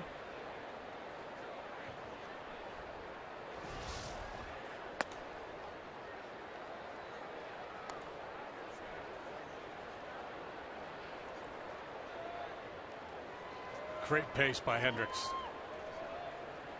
It's the ball ready to go.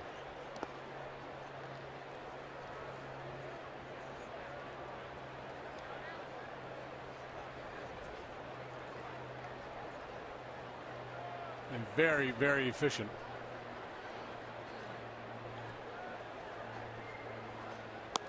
Swing and a miss. How about that? Back-to-back Ks to start the 7th. He's getting stronger. Now we talk so much about the difficulty of being a pinch hitter. Stubbs not a pinch hitter in that situation. He came in the double switch, but still not in the flow of the game, and his swings were late. And now he's out.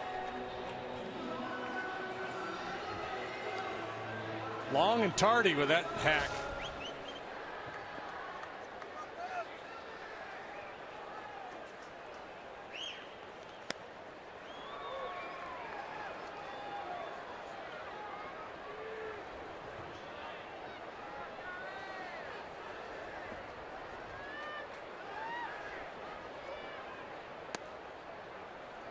Kyle Hendricks doesn't have the kind of stuff that gets you placed way up in the top of those prospect lists, but he knows how to pitch.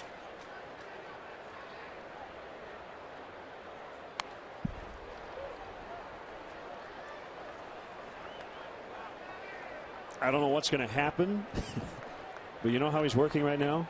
It looks like he wants to finish.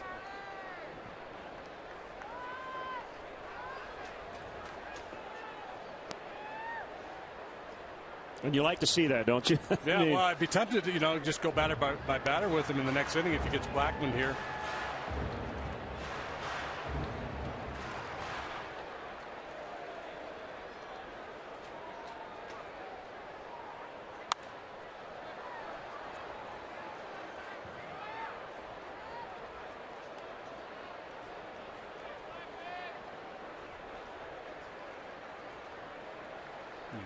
Top of the order now hitting. These guys are getting their 4th look at him, and that's something that's always a bit of a concern.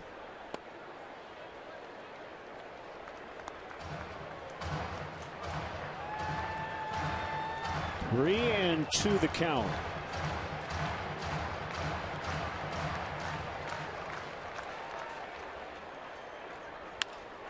Change up hit on the ground to first. Valaika will take it to the bag, and they go 1, 2, 3. We go to the 8th. Cubs 4, Rockies 2.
Home debut for Javier Baez.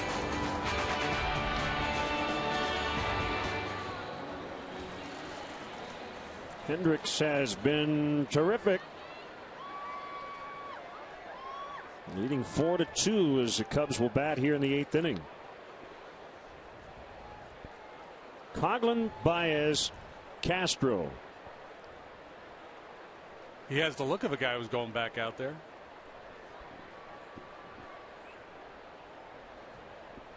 Ocasio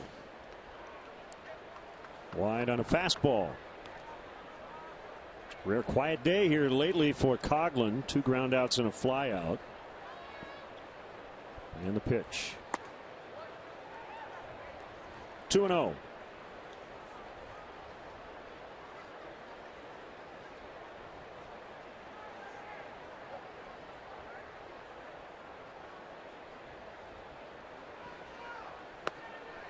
Swung on and missed.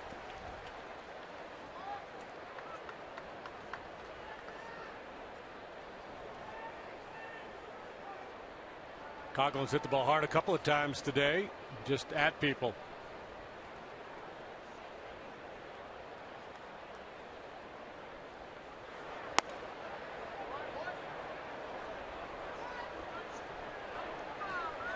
Three and one.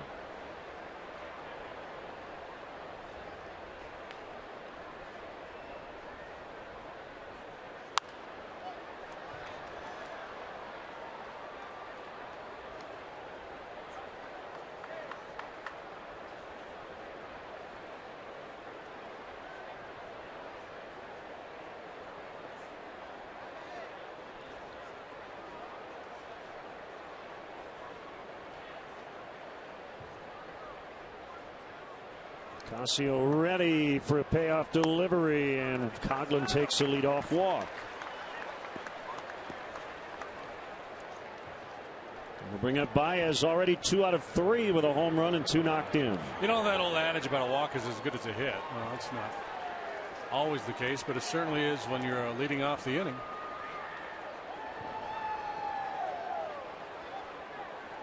Here comes Javier Baez. This is his 2nd home run of the year. Last time up.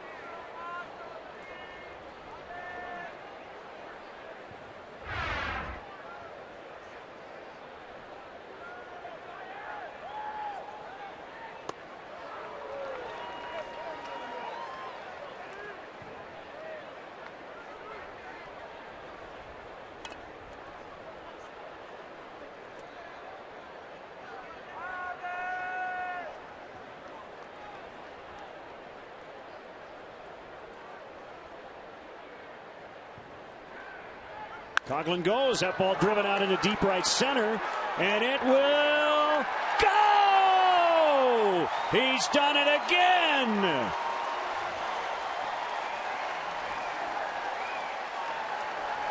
A 2-homer day for the rookie. Does that ball jump off his bat or what? Yeah, he's one of those guys that when you see it leave his bat, you're going to think, well, it's maybe routine, or maybe he'll get in the gap. Nope, it's going to leave the ballpark.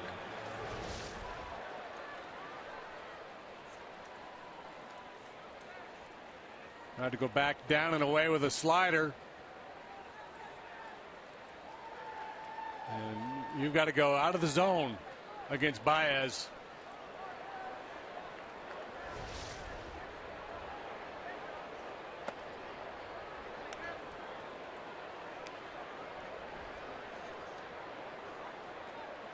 Well, how about that? So the game-winning home run in his debut. Took an 0 for yesterday and comes back today with a 3-hit, 2-home run ball game.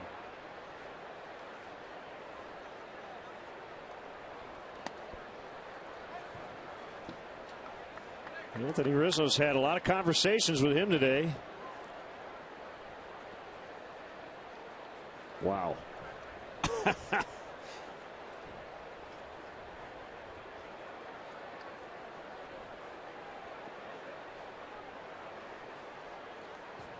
He had a 2-home run game, his final game in Iowa. Yeah, that was on Sunday.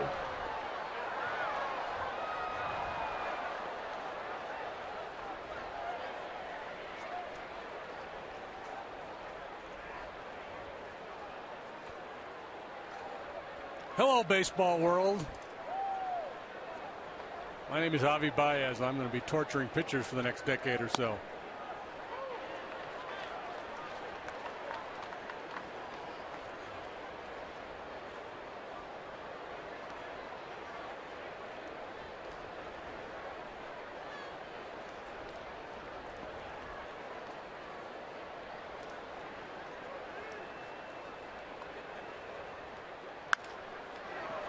Fly ball to right.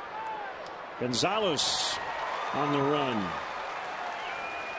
The ball struck well by Castro.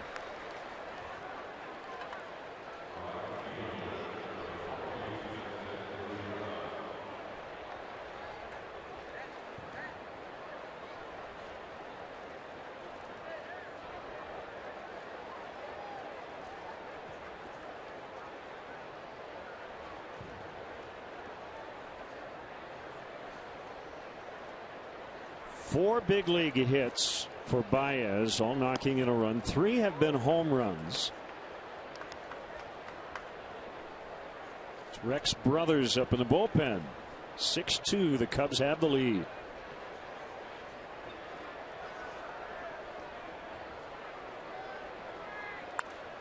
Foul back by Ruggiano.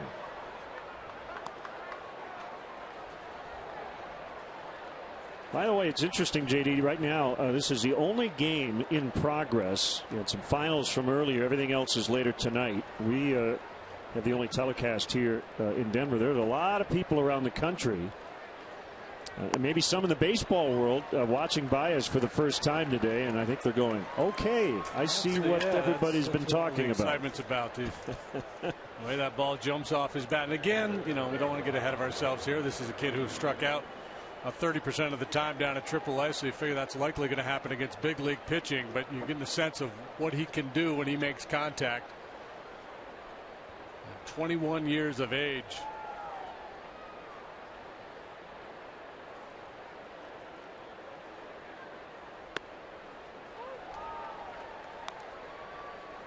And that was one of the reasons they promoted him, though. You know, the strikeout rate had been going down, the walk rate coming up for Baez over the last couple of months. For the hole, backhanded Rutledge. Not a great throw, but Morneau stays on the bag. Javier Baez with his second homer of the day. Popping the bubble with his gum as he hits it out.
With a 4-run lead.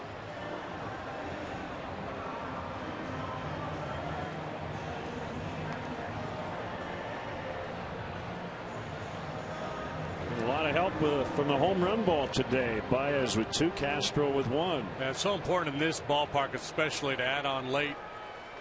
Provide a little margin for errors. Hendricks works to the 8th. Bullpen looks like there's still some action out there. Grimm and Wright had been up earlier.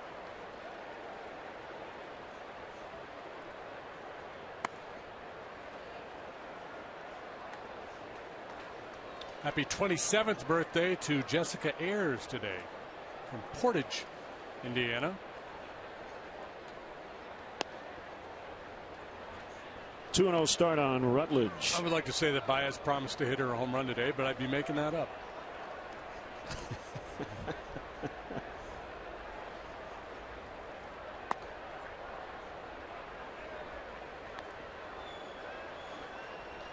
Looks like they've stand down in the bullpen.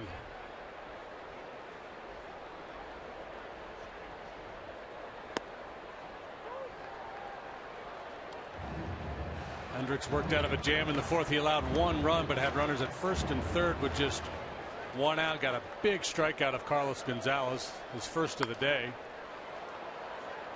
And Dickerson flied to shallow left, and then in the 5th inning, pitched around a leadoff double.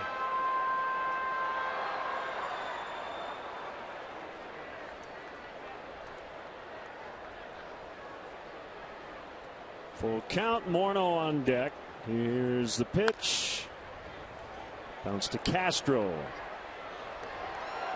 Lake kept his toe on the bag. That's an out.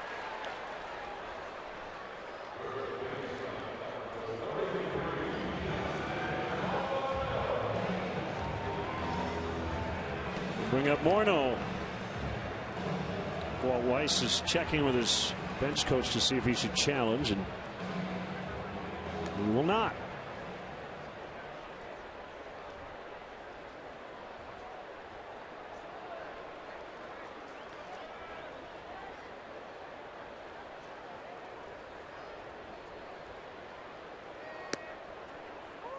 In there from Hendricks. Nearing 100 pitches.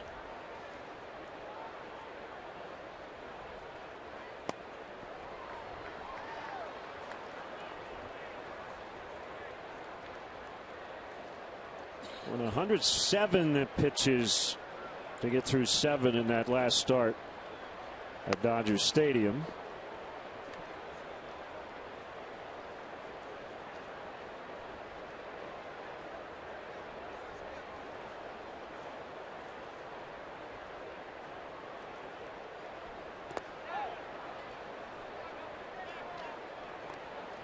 I imagine Hendricks is a real fun guy to catch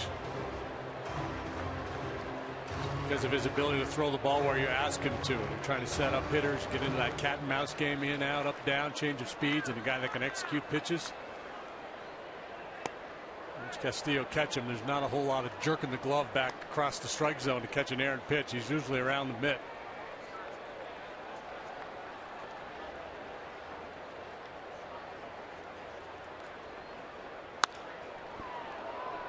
Punched foul.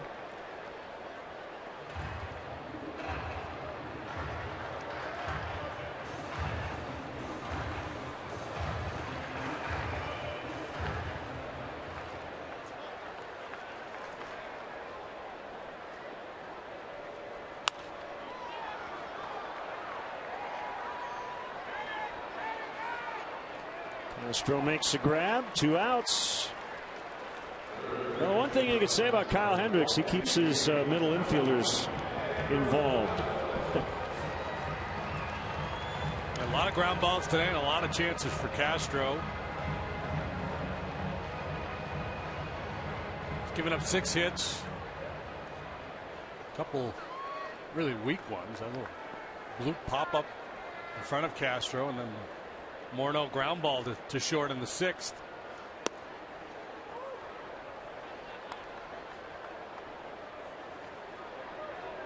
Wright and Grimm were up earlier.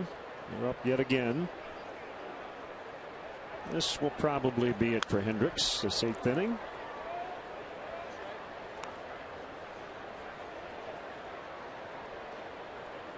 He's met every challenge, hasn't he? He has. Just, longest start of his short career. 5 and counting. And he's gone at least 6 in all 5 starts. And he strikes out Arenado through 8. He's got a 6-2 lead.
Uh, 107 pitches, matching his career high set in his last start.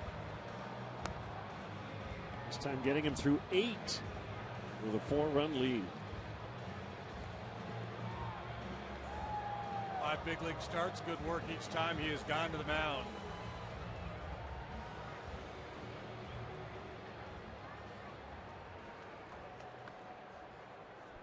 Omaha, Omaha.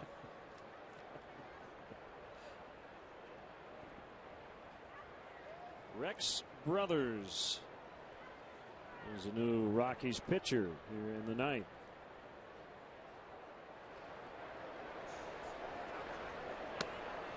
He's been plagued with some control problems this year. Well, really throughout his career. Always had a high walk rate.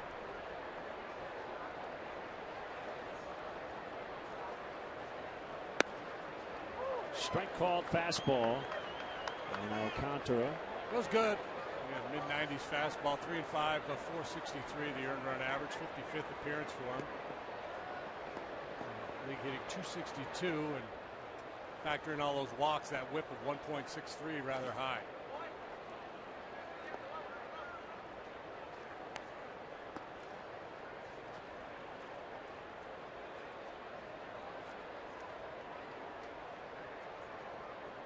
Spent some time as the closer for the Rockies last year, 19 saves and 21 attempts.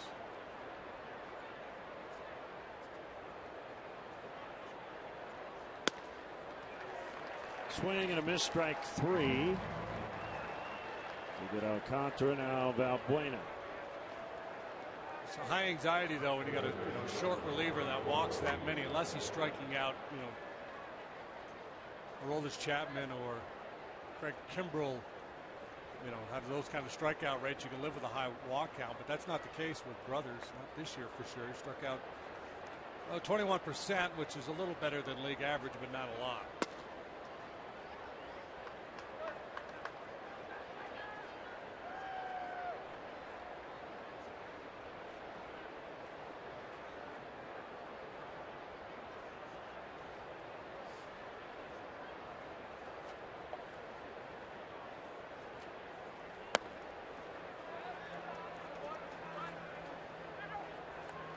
So by my calculation here, Kyle Hendricks has allowed 5 runs in 25 1/3 innings since that first inning at Cincinnati.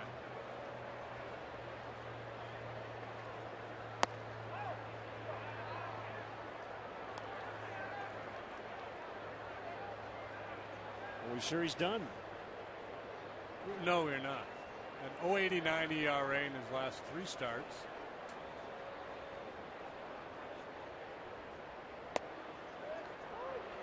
Strike called.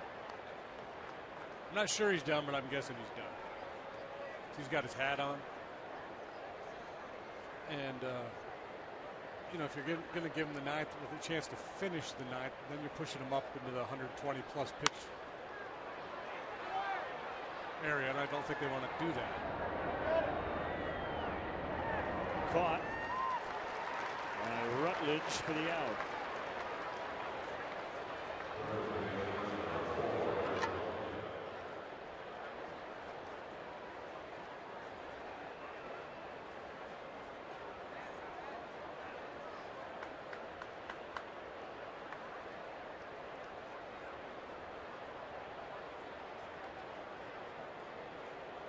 Jimmy Lake now in the on-deck circle, so we're going to see a reliever in the 9th, it appears. Ground ball, backhanded. Arenado. High throw. Still got him. Down in the bag in time. Very bad throw from Arenado.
Again today, that was the pitch of the day. That strikeout on the changeup of Carlos Gonzalez with a couple of men on base. Got a high swing there.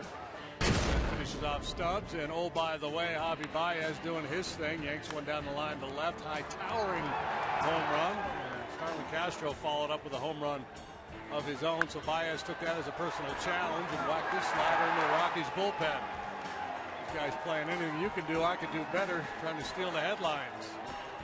Cubs looking for their first series win here in a good long while. And here are the numbers. Kyle Hendricks, 8 innings, 2 earned runs, just 1 walk, struck out 4. So he tamed the beast that is Coors Field. And Baez 3 out of 4 today with home runs number 2 and 3 on the year. In just his 3rd big league game. Yeah, and I recalculated the Hendricks math. It's 29 1/3 innings, 6 runs allowed since his first inning of his first start in Cincinnati. Here's a veteran southpaw, Wesley Wright. against Gonzalez. 4-run lead, not a safe spot. Sharply hit grounder to Castro. One away.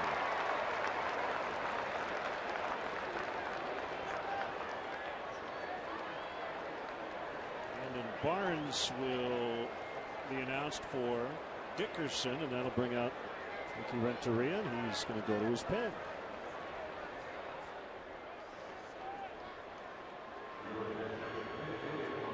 Justin Grimm coming on when we return to Colorado.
'53rd appearance.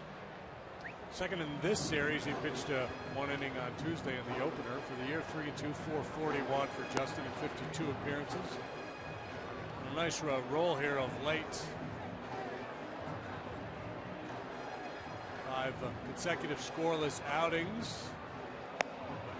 For me, the key there is he hasn't walked anybody in any of those ball games. But at times this year, the control's been a big issue for him. It's not just that he's not walking people, but he's making a lot of quality pitches. Command in the strike zone with both the fastball and then the strike to ball breaking pitch.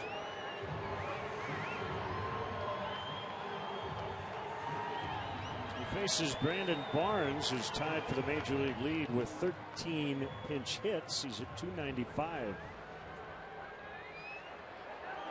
this situation, with 4 doubles, a triple, and 2 homers.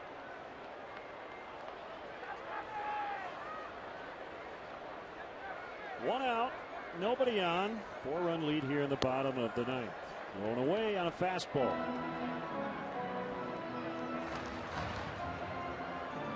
That's pretty impressive work by Barnes off the bench. And if the guy gives you a good quality at bat, at least this year he has off the bench. A speedy guy, can play the outfield. He gets a fair number of starts as well, and I think that's the real key. If you're trying to get production from your bench, you got to make sure those guys get an occasional start.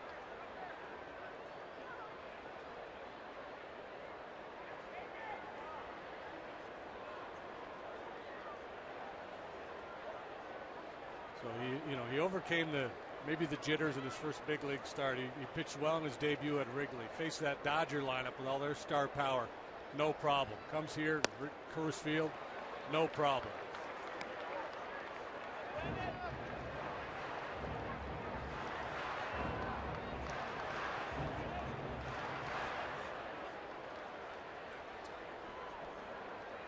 And as exciting as Javier Baez has been in this series and what his future could mean, the development of a young starting pitcher like Kyle Hendricks is hugely important for this organization. Barnes strikes out.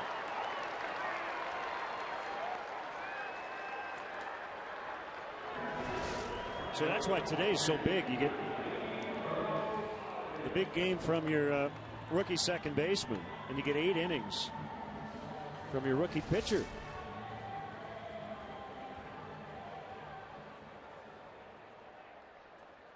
Yeah, and exciting. You talk about the excitement of Baez. Exciting is not a word you would use to describe Kyle Hendricks. It's just more precision. Exciting for a pitcher is a guy that can throw 96 like Grimm. That's an exciting fastball right there. Hendricks just kind of quietly carves you up.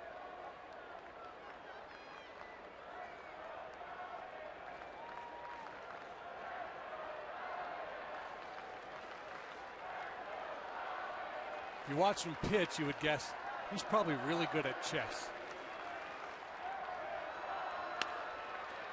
And the Rockies still alive as Rosario picks up his second hit of the day.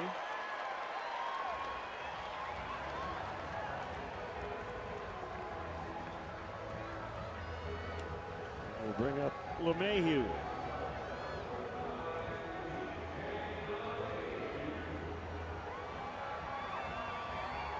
Things can happen in a hurry in this ballpark. I mean, there's 2 outs in the 9th inning. You've got a 4-run lead. You feel pretty good about things, but you don't want to get caught short. A couple base hits later, all of a sudden the tying run comes to home plate.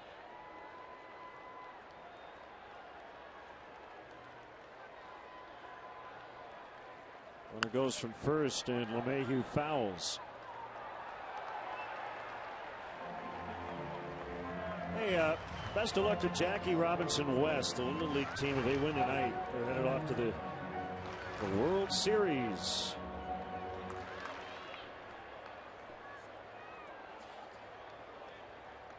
Go get them, boys.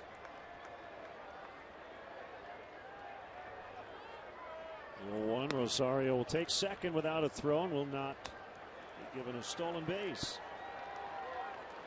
Didn't they do really well last year, that Little League team? I seem to remember talking about them last year. Yeah.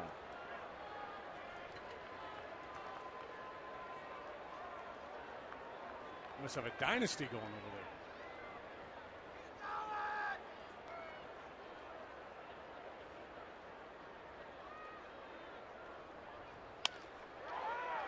Should do it. Valleca will flip to Grimm, and the Cubs win. Cubs win 6-2. And for the first time in a decade, they won a series here in Denver. But the big story today, Hendricks and Baez. They'll grab the headlines as Cubs head home for 3 against the Rays starting tomorrow. The final, Cubs 6, Rockies 2. We'll be back.